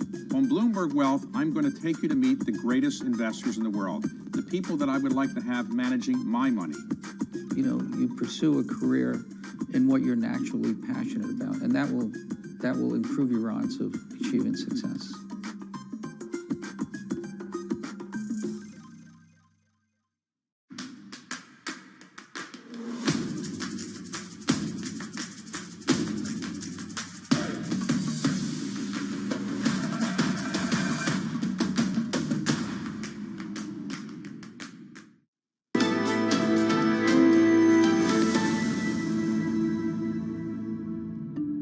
Angela Merkel appeared on Germany's political scene after the fall of the Berlin Wall in 1989. She was what then Chancellor Helmut Kohl was looking for to balance out his male-dominated CDU, a young, ambitious woman from the East. Having served 15 years as Chancellor, Merkel's journey from Kohl's Mädchen to Germany's Mutti has not been easy, but she has always had a card up her sleeve. Merkel is finding her feet. She is tested by the global financial crises and negotiating a stimulus package to counter the Great Recession. The height of the Greek and European debt crises. Her mantra, if the euro fails, Europe fails. In May 2011, Merkel orders the end of nuclear power in Germany by 2022 in the wake of Fukushima. A catastrophe 5,400 miles away heralds the rise of the German Green Party at home. Trying years, the debt crisis rolls on and Merkel comes under fire over Europe's refugee crisis. And if that isn't enough, Vladimir Putin invades Crimea, the UK votes to leave the EU, and then there's Donald Trump. Merkel's fourth and last term. If post-election talks drag into December, Merkel would become Germany's longest-serving leader, surpassing her mentor Helmut Kohl. Battling COVID may very well have been her toughest hand yet, and it's a test that's far from over. The question is, how will Germany's next chancellor play the cards that have been dealt by Angela Merkel? Bloomberg's Agatha Cantrell there on some of the biggest issues Angela Merkel faced during her more than 15 years as German Chancellor. So from the EU to NATO to Nord Stream, how will Germany actually maintain its place as an international leader with a new Chancellor at the helm? Well, joining us now is Wolfgang Ischinger. He's chairman of Munich Security Conference. Thank you so much, Professor Ischinger, for joining us. I mean, Angela Merkel, after 16 years in power, actually, remains one of the most popular, if not the most popular, German politician ever. Who's the right person to fill those shoes? Well, whoever is going to be filling those shoes is going to have a very hard time. Look, as the Merkel era ends, most of the certainties which we Germans, during 16 years of Merkel, tended to take as forever, are evaporating before our eyes. The eternal assurance of the United States always protecting us, that's gone out with Donald Trump. The certainty that we will build an ever closer union, the EU, has gone out of the window with Brexit. And the certainty that we could build some degree of partnership with Russia and, of course, with China has also become full of question marks. So it's a huge task for whoever is going to be the next chancellor. So, Professor, I mean, we have a great story on the Bloomberg terminal today talking about how actually Olaf Scholz is doing quite well in the polls because he's portraying himself as a continuity candidate for Angela Merkel. So what has Angela Merkel done so well? If the German people, the citizens actually think she has been so wonderful, is it what she's done domestically? Is it actually what, you know, her foreign affairs? Like, what matters to the German voter come September 26th? The German voter has come to the conclusion many years ago that we've had too much change. You know, we had 2 world wars in the last century. We abandoned the German mark. We had the separation, the division of the country, and then reunification, et cetera, et cetera. So lots of change and too much for most citizens. The average German citizen loves the status quo. And that is what Angela Merkel discovered early on. Her promise to the voter, and the secret, in my view, of her re-election successes over the years has been the promise, if you elect me, not too much is going to change. I'm going to protect you from any kind of revolutionary change. But I imagine German politics, like world politics, has changed quite significantly in the last 16 years. How much more complicated is it now? And that points to possible messy coalition talks. Well, my personal belief is the time of the German love affair with the status quo has got to be over. The world, as you just said, has begun to change so dramatically. I mean, just look at what's been happening over the last week or so in Afghanistan.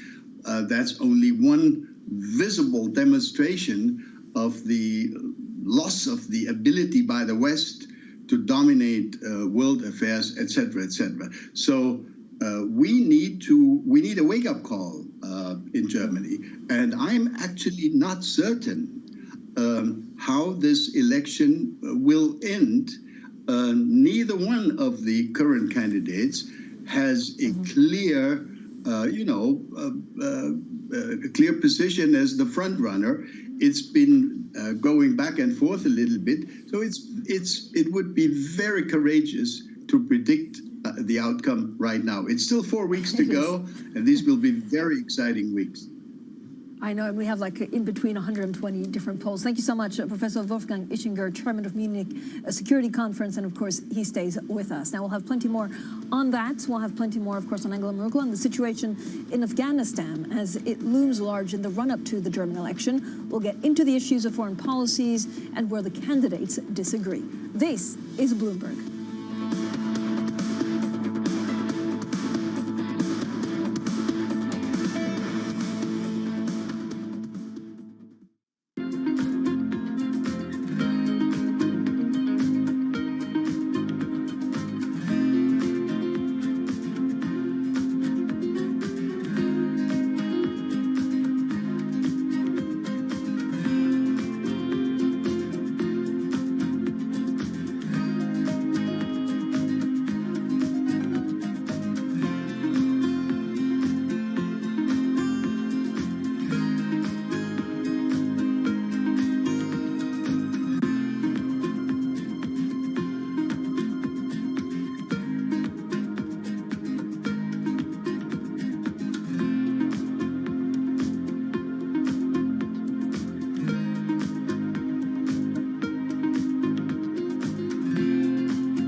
predict the Taliban will do in the coming months and years?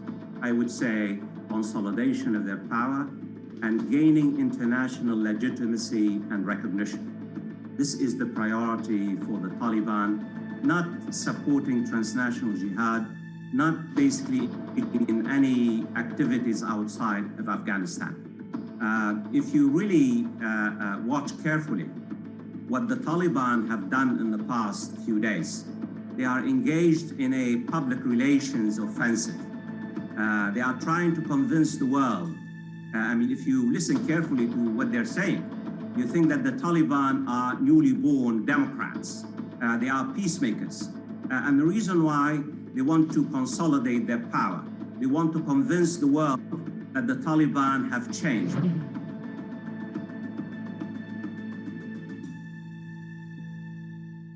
Bloomberg has enhanced search on the terminal to deliver what you need when you need it. Now, you can simply type phrases in everyday English in the command line. Compare financials. Find people. Analyze markets. You can enter phrases or ask questions. What do you want to know today? Ask a question or visit SearchGo to find answers now. This is a market that over the past few weeks has made it clear it wants to go higher. It got a little spooked by the idea that geopolitical tensions are rising.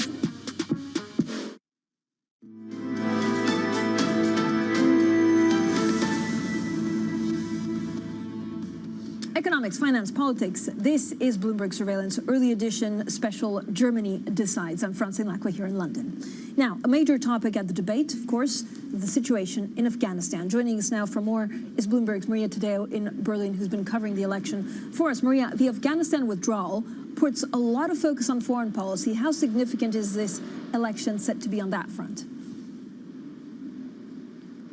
Yes, Francine, of course, this situation in Afghanistan being presented in Germany as a real debacle for the current government. There was a mad scramble to get people out of it. Of course, there wasn't a lot of coordination with the United States. Again, it's bringing up the question of what happens after Angela Merkel. This is someone, of course, who, as you know, is a very unique politician from East Germany, a perfect Russian speaker who also, of course, has been in power for more than 16 years, has overseen so many different crises in Europe and internationally. What I would say, going back to the question in Afghanistan, this was really a moment in the debate that took the longest when it comes to the international politics. It was the biggest topic when it comes to the foreign policy, and it was also the segment in which Annalena Baerbock did have great moments in that debate, saying we saw a mad scramble to get people out. This was an operation that at times seemed chaotic, and this was about the SPD and the CDU being in government. They were overseeing this and did not manage to prop up those credentials on the foreign policy. Armin Laschet also conceded it had been a real failure, and it was also the moment in which Olaf Scholz perhaps experienced or encountered some of the difficulties in that debate, trying to say, well, at times perhaps we haven't propped up the military in the way that we should have done. But again, it does bring up questions about whether or not Germany should be spending more, how to spend when it comes to defense, but also what type of positions to take on a global conversation when until now Germany has played perhaps a more passive role. Maria, thank you so much. Maria Tadeo there, briefing, of course, on the situation in Afghanistan and how foreign affairs actually matters to this German election. Still with us, Wolfgang Ischinger, chairman of the Munich Security Conference. Professor, it's very clear that when it comes to foreign policy, certainly in the U.S., voters don't really care about it that much. How will Afghanistan possibly upend some of the chancellor's candidates in the upcoming German election? You know, the interesting thing is that foreign policy has not really played a major role in our last election 4 years ago. And until the Afghanistan catastrophe, I suppose that's what we have to call it, started 10 days ago or so, foreign policy didn't play a role. Now, with a vengeance, foreign policy, the moral value of our 20 years of engagement in Afghanistan, all this has come up and has reached the headlines, and all of a sudden foreign policy does play a role, and the question is now being debated. have we not sufficiently financed our armed forces, for example? A question that was not really on the agenda until just a few days ago. But refugees, and actually the intake of refugees in Germany has always, made up a lot of the talk and has made or broken certain politicians in certain, neighborhoods almost. So where are we right now? What is the different chancellor, the candidate's position on taking in refugees from Afghanistan, and what do the people want? Well, I think the mainstream thinking among German voters is, if it was the right thing in 2015 to take in hundreds of thousands of refugees from Syria, etc., we cannot possibly have a repetition of that. And of course, against the backdrop of national elections in just 4 weeks, this makes it quite unpopular for politicians who are up for re-election to argue that we should again be extremely generous and take in the largest possible number of refugees for moral reasons, in order to do the right thing, the good thing, etc. So there is a change, there is a difference between 2015 and 2021, and there is more reluctance among leading German politicians regarding opening our doors for refugees. Professor, we started talking, of course, about Afghanistan and saying that actually the U.S. is no longer the policeman, maybe, of the world. Do German voters want Germany and Europe to take on that role? That is a very good question. I wish I could give you a clear-cut answer. What is clear is that the German voter does not want the Bundeswehr, our armed forces, to be sent into harm's way. The German voter knows that our armed forces are under-equipped and cannot possibly replace the role of the United States or even the role of the United Kingdom in an international operation such as Afghanistan. Professor, thank you so much for your time today. Wolfgang Ischinger, there, the chairman of the Munich Security Conference, as we kick off our special coverage of Germany votes, the German elections 2021. Now, Bloomberg Surveillance Early Edition continues in the next hour. Matt Miller joins me out of Berlin. Lisa Abramovitz joins us out of New York. We'll have a full roundup of the markets. A reminder, it is a bank holiday here in the UK, so actually UK assets are not moving. What I'm looking at, though, is treasuries. We had Jay Powell on Friday, and then all eyes on U.S. jobs the Friday coming. This is Bloomberg.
China has been focused for a long time now on catching up to the United States in space when it comes to space exploration, and they've really made a couple of really impressive achievements. For instance, in May, China landed a rover on the surface of Mars. It's only the second country after the United States to manage to do that.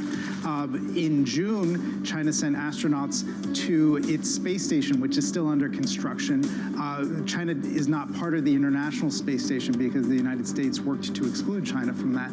but instead the Chinese are working on their own. That's scheduled to be in full operation, I think, next year. The Chinese have really come a long way in space. That said, all of that's run by the Chinese government. There is a role for Chinese companies to play in the space program. They're not being as front and center, say, as Elon Musk with SpaceX or Jeff Bezos with Blue Origin. China's companies are playing a more supportive role, I think it would be a fair way to say it, working on things like satellites, rocket launch operations. They're leaving the really big, sexier items when it comes to space exploration, leaving those to the Chinese government.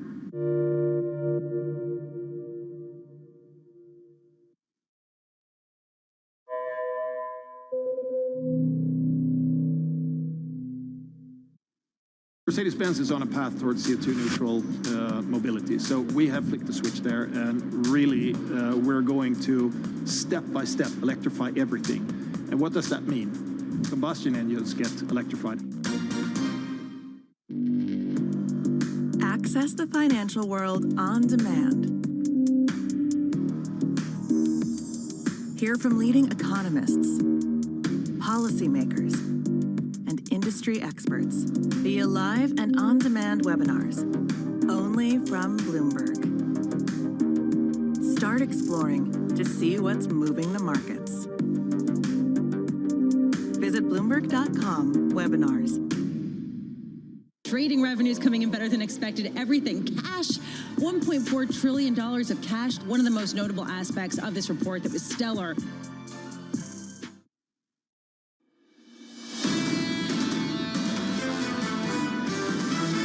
We will be carefully assessing incoming data and the evolving risks. Certainly inflation, we've made substantial progress since December of 2020. And I think that we've also made substantial progress on the labor market. We've been at a very extreme level of accommodation, and I think that the strain of the economy calls for us to pull off of that a little bit and let the economy stand on its own. Let's just start this process, let's get that over with, and then we can start to think about the Fed funds rate. This is Bloomberg Surveillance, Early Edition, with Francine Lacqua, Matt Miller, and Keely Lines. It's 10 a.m. here in London, 11 a.m. in Berlin, 5 a.m. in New York, and 5 p.m. in Hong Kong on this Monday, August 30th. Our top stories today. Where will stocks head after that record close on Wall Street? Will investors respond to Jay Powell's signal that Fed policy support will be withdrawn cautiously? Hurricane Ida hammers New Orleans. More than 1 million homes and businesses are without power, but oil rigs may have escaped significant damage. And he made a fortune with his big short on mortgages. Now, billionaire John Paulson says the next big trade is anything but crypto. Well, I'm Francine Lacqua here in London, Matt Miller in Berlin, Lisa Abramovitz in New York. Kelly Lyons is off today. Lisa, good morning to you. Happy Monday. Here in the UK, look, assets aren't trading just because of the bank holiday. The focus firmly on Jay Powell. And then we look at the hurricane actually slamming and possibly pushing up gasoline prices. Yeah, that has been the case, as you have seen gasoline futures going up, perhaps much more than crude. And this goes to the dynamic of the actual refining. I will just make a point that John Paulson is trying to trigger Matt Miller with his call on crypto. We will get all of Matt Miller's, I'm sure, reaction later in the show. Let's get a check, though. I'm going to just slide right over that for now. Let's take a look at what's moving ahead of the U.S. Open. Over in China, actually, the Shenzhen had earlier been up. It's turned lower as some pressure from potential regulatory actions, particularly on the tech sector and actually particularly on the banking sector. And we'll get into more details as the show goes on. Shenzhen down about 0.3%. The Kospi is up about 0.3%. Nikkei up about 0.5 percentage point. The constructive tone that you really feel in markets today stemming from exactly as you were saying, Francine, Jay Powell's sort of dovish taper, right, if you will. He managed to divorce the idea of reducing monthly bond purchases from raising rates, which he said were not necessarily tied in tandem. If you take a look at what we're looking at, the dollar actually is gaining just a touch after weakening the most going back to May on Friday. And what you can see in the 10-year yields is actually lower yields, higher price, 1.297% if we're going to go out to 3 digits. Sorry, Tom Keene. I know you like 4. The idea here, though, is he somehow succeeded, Jay Powell, in getting a sort of dovish message across and crude lower as we wait for the OPEC Plus meeting on Wednesday, where they're expected to increase production. Matt, what are you looking for? Well, first of all, I go out 4 as well. I feel like 5 significant digits is important when you're giving us the true picture, Lisa, of such a low rate. No. Ari Paulson, well, we'll get into it later, but I think in a sense he's not wrong, although imagine how much richer he would be had he bet on Bitcoin instead of gold. I mean, he dismisses Bitcoin in the interview by saying it went from $5,000 to $45,000. Is that a bad thing when you're long an asset? In any case, we have Euro area headlines crossing right now on economic confidence. A drop, but only to 117.5. The estimate was 118. So it's a slowdown, and it's a little bit less than the street was looking for, at least our survey was looking for, but it's not horrible, 117.5. Take a look at the market map here. You can see a mixed picture. WMGO is how you pull this up on your Bloomberg terminal. In terms of the broader market, you can see the Stock 600 here up, but only 0.9%. So not a huge gain. We're still looking for some direction on this Monday morning. The bonds are down negative 42 basis points right now, actually coming up a little bit, but still down at negative 42 basis points. Euro dollar out at 117, 118, and the pound at 137.5. So not a lot of change from what happened on Friday, but there's so much more, Francine, to talk about, especially here in Germany today. Yeah, I know, because we're kicking off our election special. But Matt, Lisa, I mean, the fact that actually, John Paulson kind of went on to Bloomberg Wealth with our David Rubenstein and said, I want to get under Matt Miller's skin is just beautiful. Oh, absolutely. And the fact that Matt Miller came out and said, we'll discuss this later, but give me about a minute to discuss it right now because I can't stand it anymore, Francine. He's not wrong. Some of the statements that he made are not wrong. With regards to Bitcoin, but they're also not wrong with regards to gold. So, and that's what he's so long. Yeah. But we'll get into it later. The investor. Yeah, we will, because we have the interview coming up, and he really actually explains why he thinks gold is poised to surge. Now, look at what else we're looking at this week. The CDC starts a 2-day meeting with a group of outside advisors today to review COVID booster shots. On Tuesday, the U.S. plans to pull out almost all American troops from Afghanistan. OPEC Plus also meets in Vienna on Wednesday. On Thursday, EU foreign affairs ministers meet in Slovenia, also to talk Afghanistan. On Friday, it's the big one. It's the one where we get the U.S. August jobs report. So it could give us a good indication on what the Fed is looking at. Now, as Hurricane Ida's made landfall on Sunday, President Biden pledged that a full recovery will come to the areas that face devastation. As soon as the storm passes, we're going to put the country's full might behind the rescue and recovery. We're going to be here to help the Gulf region get back on its feet as quickly as possible, as long as it takes. Meanwhile, Hurricane Ida is already causing disruptions to energy supplies, with refineries in the Louisiana region at risk. For more, we're joined by Paul Wallace, who covers energy and commodities for Bloomberg News. Paul, I mean, the pictures are just absolutely incredible. I mean, you think it's out of Hollywood. What does this mean for the energy markets? Hi, Francine. Yes, these do look like scenes out of a Hollywood blockbuster. Today, crude markets are actually pretty stable. WTI and Brent are down. I think that's because whatever pricing in the market did for Hurricane Ida was done last week, and it looks as if, so far as if oil rigs in the Gulf of Mexico and export facilities won't suffer much long-term damage. However, U.S. gasoline prices have jumped quite a bit. They're up about 2% today. And that's because the storm being slightly stronger than traders anticipated. They think there could be longer than expected supply issues for gasoline and some other fuels in the U.S. How does it look like Louisiana, New Orleans specifically, is going to hold up against Ida versus how we did against how poorly we fared against Katrina?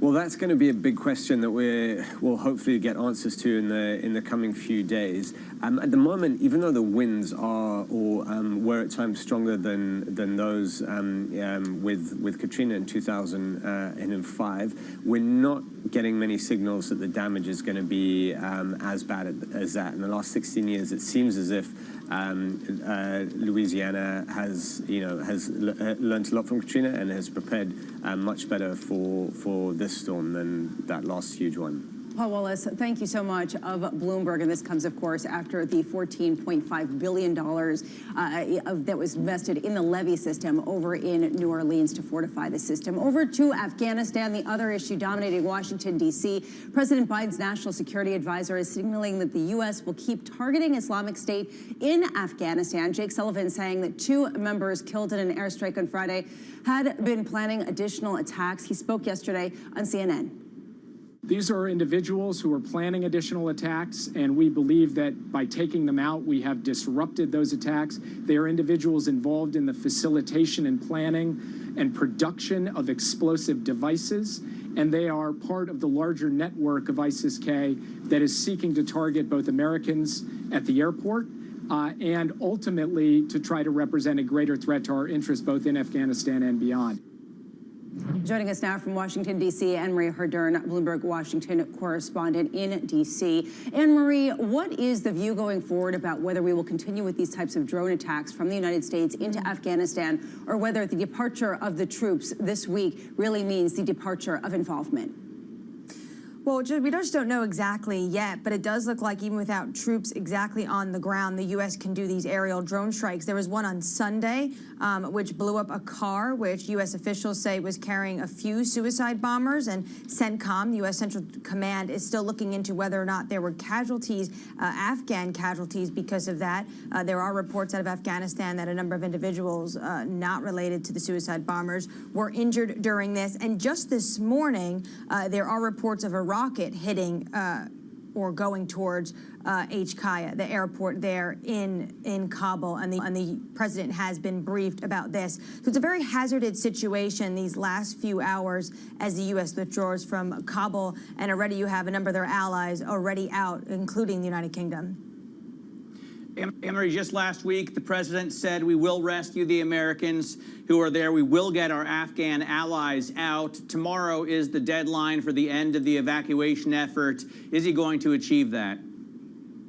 Well, the State Department assesses that there's about 250 Americans still left in country that want to come out. Regarding the Afghan allies, it's still a little bit hard to see exactly how many Afghans could get out. There's the SIVs, and there are those also that want to seek refuge due to humanitarian, especially women and girls. I know a few groups of these women and girls who are trying to get out of the country. If it's not possible post August 31st, which seems like a huge feat and not likely, the United States is convening with its NATO members today. Turkey, Qatar will also be there. And really the discussion comes next about how to keep the airport operational. President Erdogan of Turkey has said that this is something Turkey is willing to do. You just had recently German Foreign Minister Heiko Maas saying that this is something Germany welcomes. They're willing to put up some financing for this. How do you keep that airport operational so that after 31st you could still get Afghan civilians out?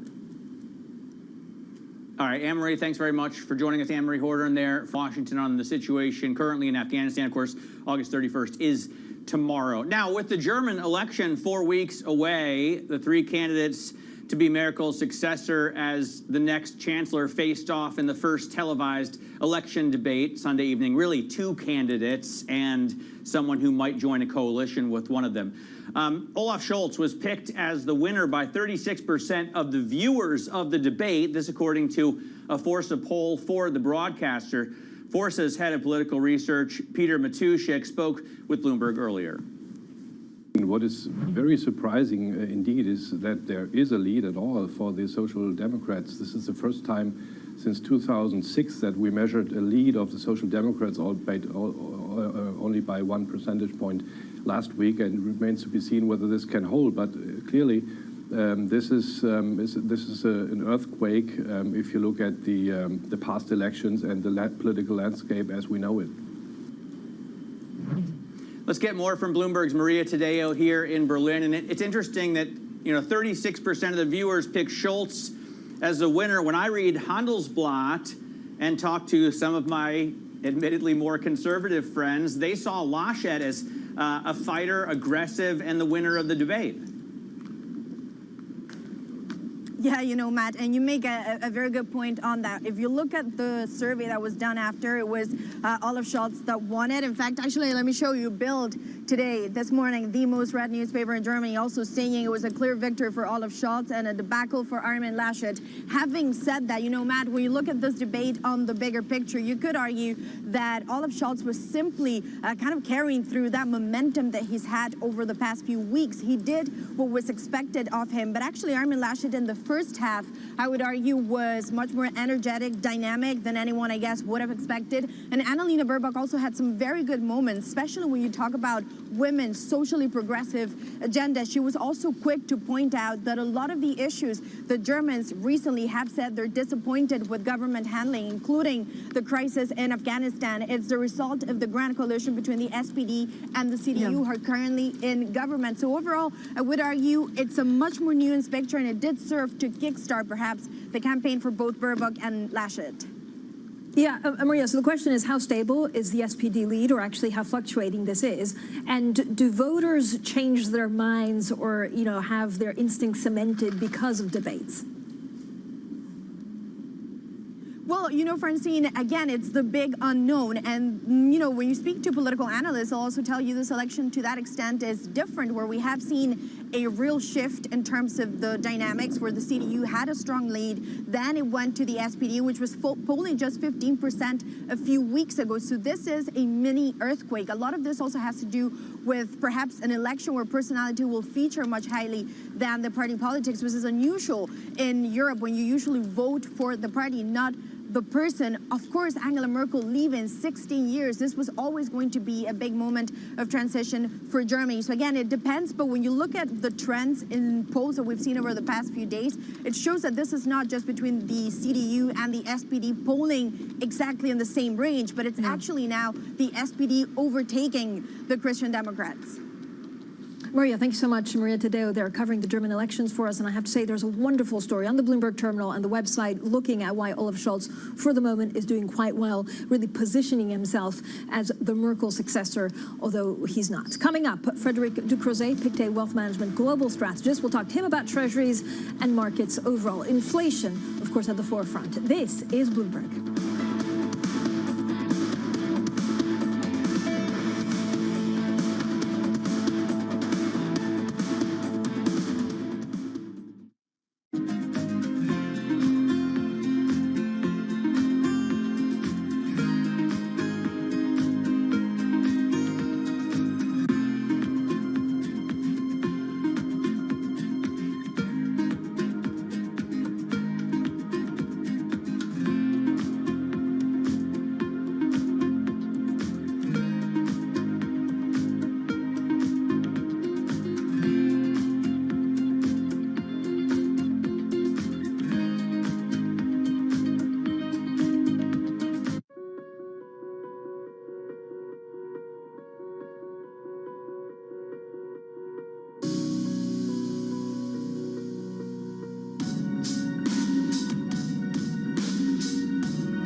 the criteria that we put in the statement about what would it take for us to begin tapering, I think we're pretty much there. We still have a fair amount of energy and momentum.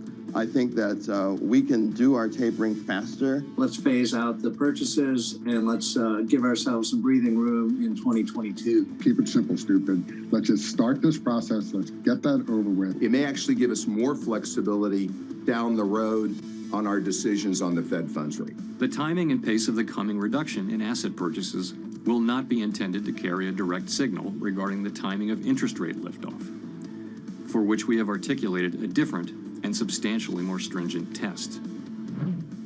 A few of the highlights from Jackson Hole on Friday. Now let's talk about the markets, treasuries, and everything in between with Noor Al-Ali, Bloomberg Markets live editor. Noor, always great to speak to you, especially like the day after, the next trading day after Jay Powell spoke. Was it a dovish message? He was basically saying, like, look, I'm telegraphing what will happen, but tapering does not mean rate hikes.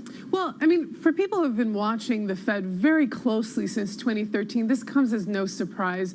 It was a dovish taper. We even spoke about it in some of your shows earlier, Francine, last week. What really stood out from the Fed, though, is the focus on inflation. Much of the debate, much of the speech that Powell had focused on inflation. Even two references in his speech had references to the great inflation that we discussed just last week. So I'm just curious, Noor, of how this is considered dovish, considering the fact that Jay Powell does seem to be indicating a taper later this year. Is it simply the removal of the subsequent rate hike from this move? Absolutely. The difference here, I mean, there's been whispers so far. Is it a divide? Is it not? We've had alternate members come on and say, look, we're dividing this. This is not the same thing. But now the market knows for sure. There's just absolute clarity. Tapering does not mean rate hikes. And if we look at 2013, that's very important here. It took them about 10 months to end the tapering, timeline that they had there. And then up until 2 years within that timeline to raise rates. So now they're saying, look, we've got an even higher requirement here for rates, but at the rate of the recovery that we've seen in markets so far, I'm not really sure that the markets believe that rate hikes are going to be further, seeing that the recovery from the U.S. is quite substantial. Nor he kind of laid out what's driving inflation and how powerless the Fed is to do much about it, right? Unless they want to just bring the economic growth to a halt. Are market participants still concerned about inflation? I'm going to tell you, they still believe the Fed. I keep talking about inflation swaps and break-evens. It's going to be like a tired song here, but it's very interesting to see. If we look at the 10-year, it is still range-bound even after he spoke.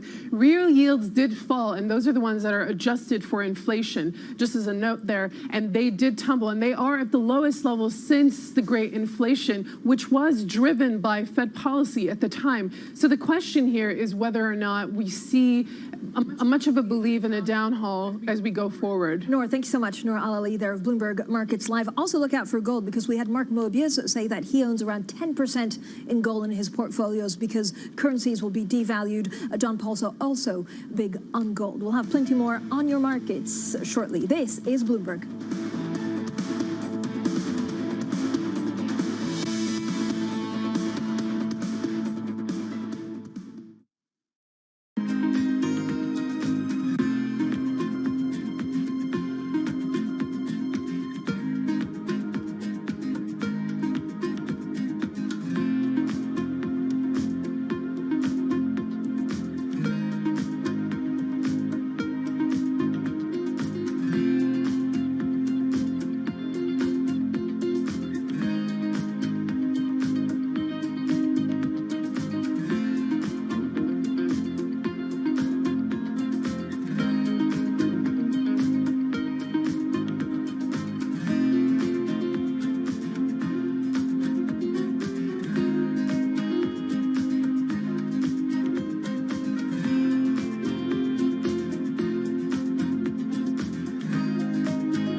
you still committed to the U.S. pickup market? You mentioned how small it is, and I know you do good business at Frontier, but a lot of times Americans want something bigger like the Titan. Is that, do you plan to stay in that market as competitive as it is?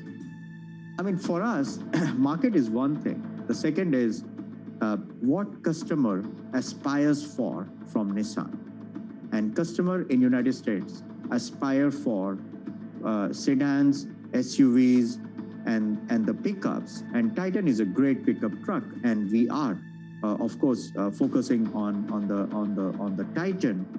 But as I said before, that in our whole lineup, our main focus is always been in the sedans and SUVs and the smaller pickup truck.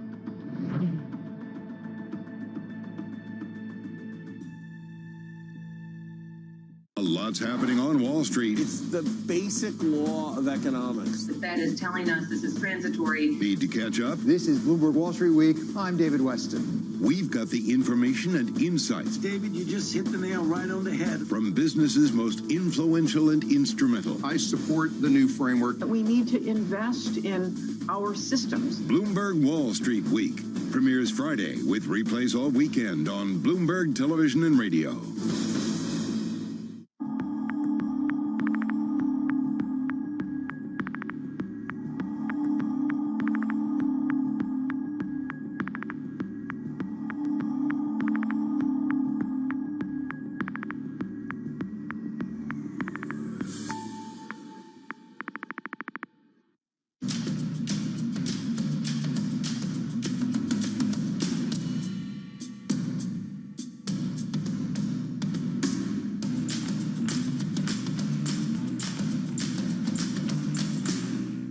Really a reminder, isn't it, just how sensitive the markets are to any commentary about trade. We did see some pressure on the yuan, we did see some pressure on the futures. That is now being reversed.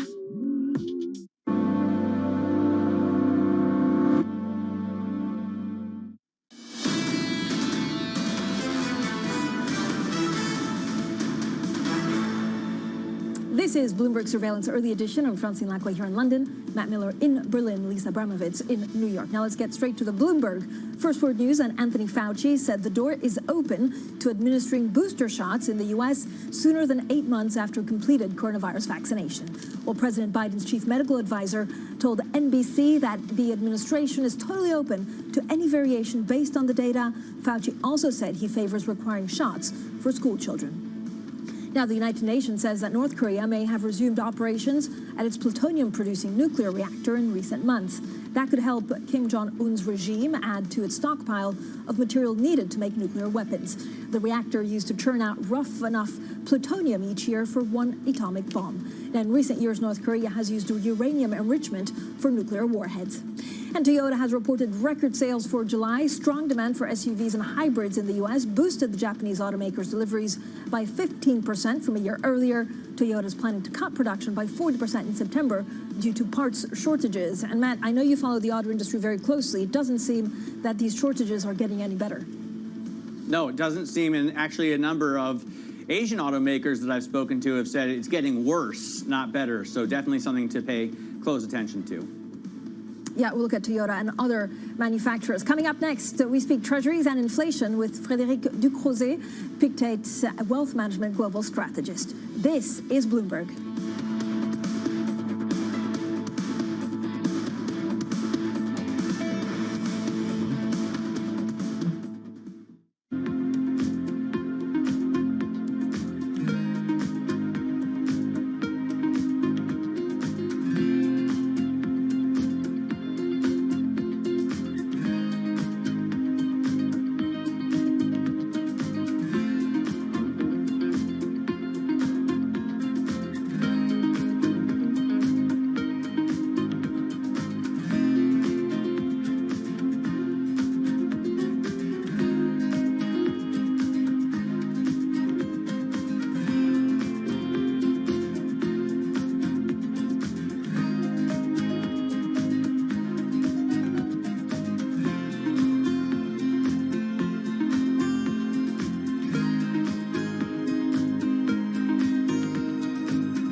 会場に行って観戦するということも難しいお子さんがいるんです。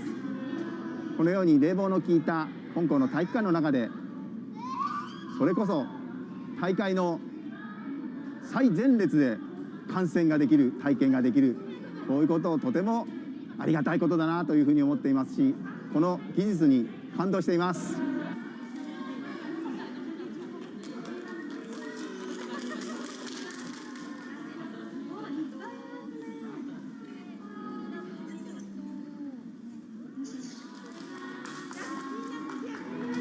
予想以上に子どもたちの反応が良かったというのはですね、とても校長として嬉しく感じております。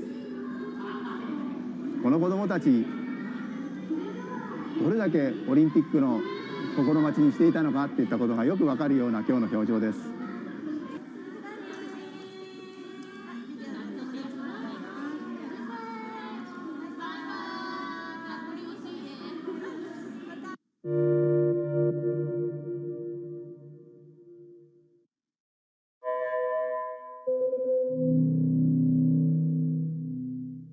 Right now, about half of U.S. households invest. We'd like to get that number up to 95+%. Investing should be as ubiquitous as shopping online. It should just be something that people do. This is a market that, over the past few weeks, has made it clear it wants to go higher. It got a little spooked by the idea that geopolitical tensions are rising.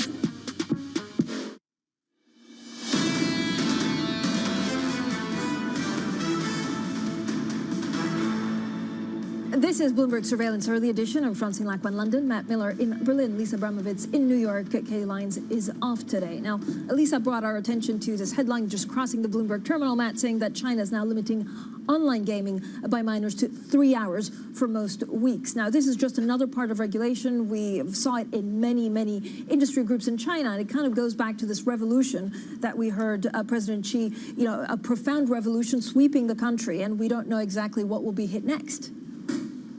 It just seems like they're, at this point, biting off a little more than they can chew. I mean, 3 hours a week, 3 hours is what I log in a day, and I can't imagine. There's some games where you just can't even get started with an hour, and they're saying they want to limit it to an hour per day on holidays.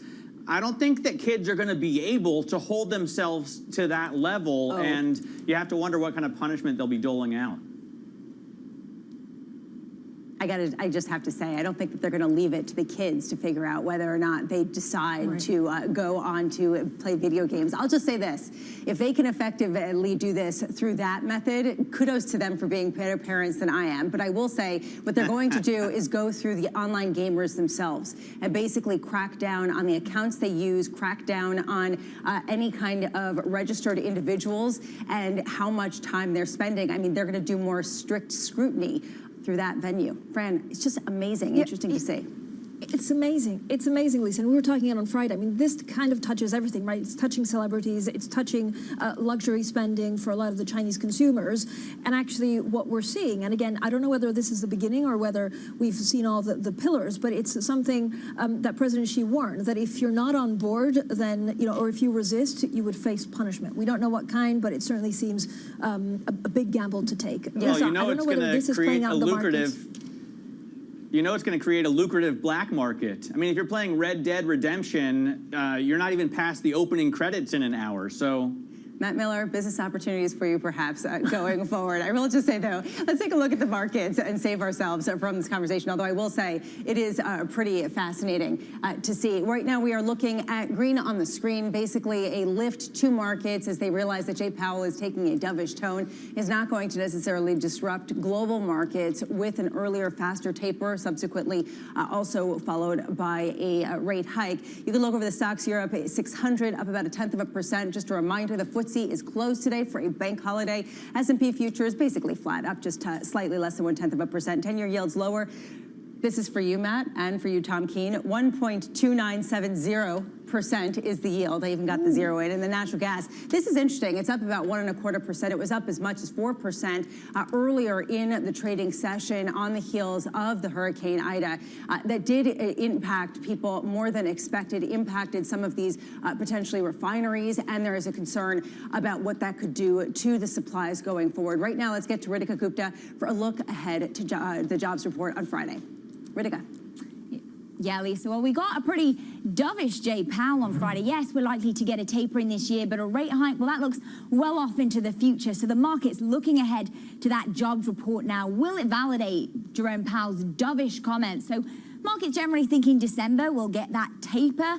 So it really depends now. We'd have to get a blowout jobs number in order to kind of change that consensus. But as to where we stand, well, yes, we are trending towards the Fed's goal of lower unemployment, but still some at 6 million jobs below pre-pandemic levels. So big numbers here, but also we're expecting the Delta variant to show up in these next numbers. This at a time when we have a supply shortage of workers. Will the Delta variant make that even worse? We also had sky-high job openings, those JOLT numbers, over 10 million for that month of June, and we expect those unemployment benefits to roll off as well. So we have a lot here for the markets to digest. What's more, we have Bloomberg Economics saying that that leisure and hospitality sector really suffered during the pandemic. Well, that could deteriorate even more with that Delta variant. We had to see those companies like McDonald's, Chipotle having to raise minimum wages just to keep the workers staying there. So we have this very interesting dynamic now where we have stubbornly high unemployment, but rising wages and rising inflation, something we don't usually see, guys. Yeah, absolutely, Ritika. Thank you so much to help us answer some of those questions and actually what happens to the U.S. economy on the back of what we heard from Jay Powell is Frédéric Ducrozet, global strategist at Pictet Wealth Management and one of our favorite rate strategists. Frédéric, as always, thank you for joining us. When you look at what we heard from Jay Powell, it seems that a September taper is off the table. What if we get a blowout U.S. jobs number this Friday? Well, I think one takeaway from Powell's speech is that you have to distinguish now very clearly, and that was his emphasis, between the QE taper, which will happen eventually. We can discuss the timing, we can discuss the modalities, but that's more or less given to me, between this and the liftoff and the proper normalization in policy stance. And he really chose to put the emphasis on this. So whatever happens, I think not even a very strong blowout number, as you said, won't be enough for the Fed to really pull the trigger in September. They might give a very clear notice to markets and prepare the ground for a November announcement, for instance, perhaps a bit faster. The question of the size of the first cut in the QE in monthly purchases, maybe more than 50 billion if you get really a very strong number. But beyond that, really the market is focusing on the pace of rate hikes and the terminal rate. And I think not much has changed from this perspective, especially given this other emphasis on long-term disinflationary trends. Frederick, I've always, for years, I was very excited by Fed meetings, by ECB meetings. I always flew to Frankfurt. I follow you on Twitter for the smartest commentary right after, but I'm less into it now. Does it matter less, monetary policy, especially in the United States, as we spend trillions on the fiscal side? It's actually a good evidence that the Fed is doing a great job, that you are no longer monitoring those meetings as much as you used to in the past, because they want to be boring. You remember Mervyn King at the Bank of England. It's a good thing to be boring as a central banker, and it's not really been a very boring times recently. It's not that the Fed is going to be boring. That's really the focus is, as you said, on fiscal policy, on the U.S. consumer, on the fiscal stimulus. Whether this works or not, it's as simple as that. If it works, if it really pushes the economy out of the liquidity trap and some sort of escape velocity is finally reached in the U.S., pre-pandemic trend would be reached, and then yes, the Fed will have to deal with inflation, but that's an easier job to do when growth is really stable and stronger than during a pandemic. And I'm not too concerned, indeed, and maybe it's a good news that we all find those meetings a bit more boring. Well, Frederick, does this mean that people can count on the 60-40 at this point, that perhaps the 60 isn't quite as toxic if we're looking at a bond market that seems to be stabilized by global growth trends and not necessarily central banking policies? yes, it's true. Even though we still think that at 130, the 10-year is a bit expensive in terms of, the interest rate's a bit too low relative to fundamentals. I think a large number of those non-fundamental drivers that pushed bond yields lower during the summer are going to reverse. There will be no taper tantrum if the Fed continues to do its job, but perhaps a bit of a sell-off into the second half of this year. Frédéric, let me ask you about China. Now, I actually grew up in communist Russia, and a lot of the things that I remember from my childhood is kind of what China's trying to impose at the moment. Now, they could go after high house prices next. They could go after medical costs. What does this mean for the world? Can China grow at the pace that we've seen so far if they're cracking down and want to redistribute wealth? Well, the short answer is no. Clearly, there will be an impact on global growth, China growth and global growth. We have seen a number of, quite high sensitivity of markets, obviously commodity prices, for instance, to fluctuation in China policy. But the first thing I would say is that, again, the market's resilience to this shift, which are profound with very significant long-term implications, has been impressive. And it may also reflect the fact that China still has fiscal room to act. So the assumption will be that they can still support the recovery a bit further in the meantime, in the transition to this common prosperity, whatever that means, a long-term goal. But there will be implications. There will be, sectoral implications already, including in the tech sector, obviously. But longer term, it should be perhaps the goal still of China to have a more balanced economy. So that also should be good news ultimately for the world economy. But Frédéric, to build on what Francine is talking about, there was a shift to allowing more international money into China, and we see that on an ongoing basis. And of course, the Chinese assets, the stock market being adapted into the MSCI global indexes. At what point will some of the closures of the economy that we see, including the crackdown on video games, start to impact the willingness of China to allow and welcome in international flows to the degree they have in the past? I think, again, it's clear from the government announcement, the recent speeches, including from President Xi, that it remains a very, one of the core goals of the country to reopen, to open the economy, to make it more internalized in terms of the capital markets in particular. There could be no U-turn and closing down of those capital markets, in my opinion. But in this transition, it's no longer tech only. It's a broader question that investors are asking themselves whether and how to invest in China in the next, let's say, couple of years, where you could still have a surprise in terms of regulation at any time. And, well, the short answer is that investors have become a bit more cautious, focusing maybe on the quality, on those big companies that may be less likely to be affected by government regulation.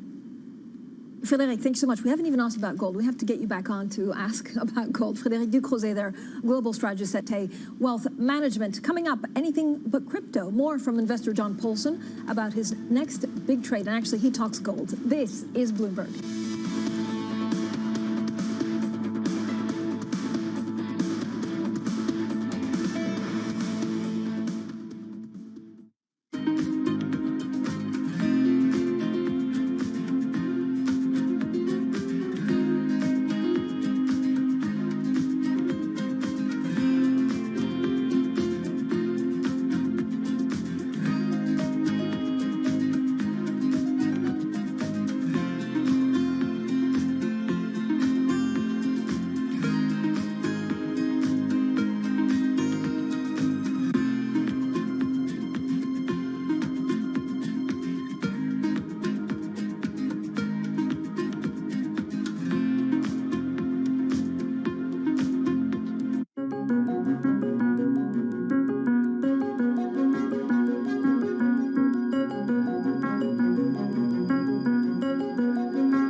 session started and wrap up the trading week. News. Who knew that one earnings story could take the entire market? There's upward pressure on wages. Analysis. This is really a slow, ongoing implosion. Context. Is there veracity to this granular data of ADP? It's an ugly report. The power of the Bloomberg terminal.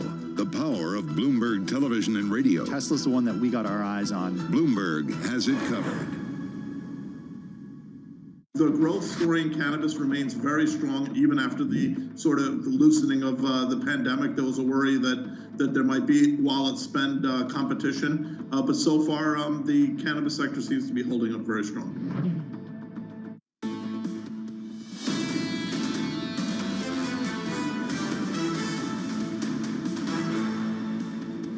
This is Bloomberg Surveillance Early Edition. Well, I'm Francine Lack in London, Matt Miller in Berlin. Now, ever since John Paulson bet against the U.S. home market last decade, people keep asking him about his next big trade. In an interview for the upcoming episode of Bloomberg Wealth, Paulson tells David Rubenstein where he's seeing signs of excessive speculation from cryptocurrencies to SPACs.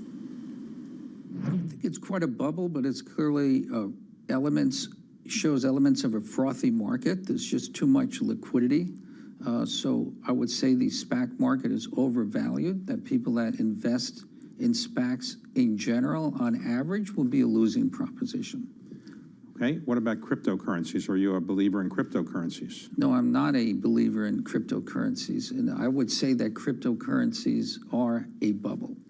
And I would describe cryptocurrencies as a limited supply of nothing. So to the extent there's more demand than the limited supply, the price would go up. But to the extent the demand falls, then the price would go down. There's no intrinsic value to any of the cryptocurrencies, except that there's a limited amount. Well, based on what you've just said, why would you not put a big short of some type on cryptocurrencies? Or maybe you have, but do you think that's a good short? Well, you know, when we looked for the subprime, the reason why we shorted the subprime in size because it was asymmetrical. You're shorting a bond at par that has a limited duration that trades at a 1% spread of treasury. So you can't lose more than the spread in the duration. Yet if it defaults, you can make the par amount. In crypto, there's unlimited downside.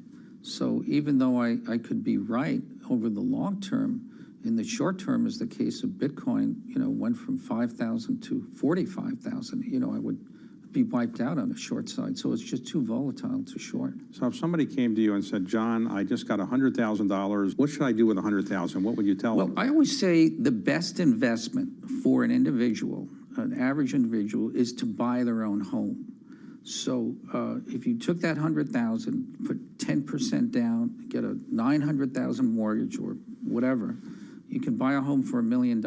And it's just reported that home prices were up 20% in the last month.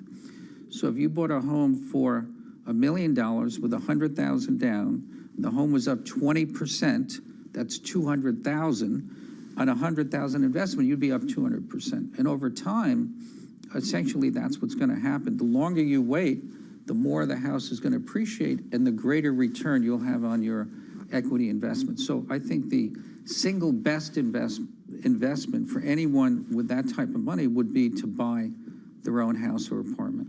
And what do you think, for example, you would tell people not to invest in? Is there something you'd say, do not ever invest in X, Y, or Z?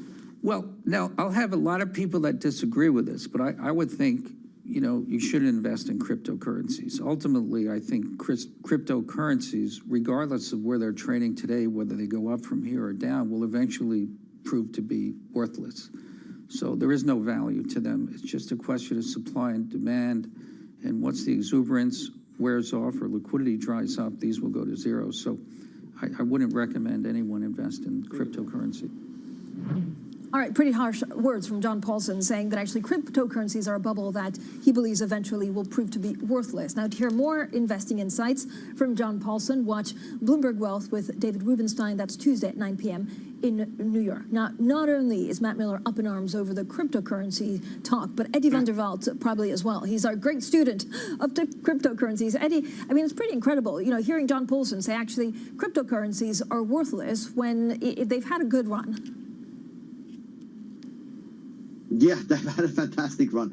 Me and Matt, we've discussed this a number of times. You know, if cryptocurrencies are in a bubble, it's a rubber bubble. It keeps inflating and then it deflates a little bit, and then in every cycle the highs are higher and the lows are higher too. So it has been a spectacular run, and more than that, we are seeing real innovation in this space. The innovation is not really so much focused on Bitcoin at the moment, in my opinion. I think Matt might have a difference of opinion there, but we are definitely seeing new innovation, things that we weren't able to do before. Exclusivity on the internet, that's what we're seeing being sold through NFTs.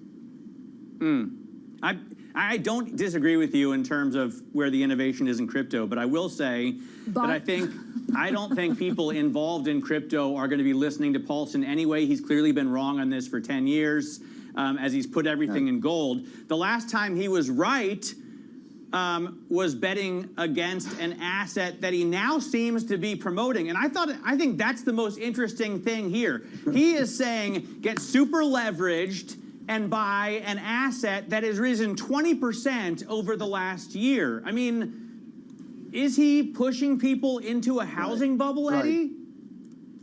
Which would be ironic. That is absolutely.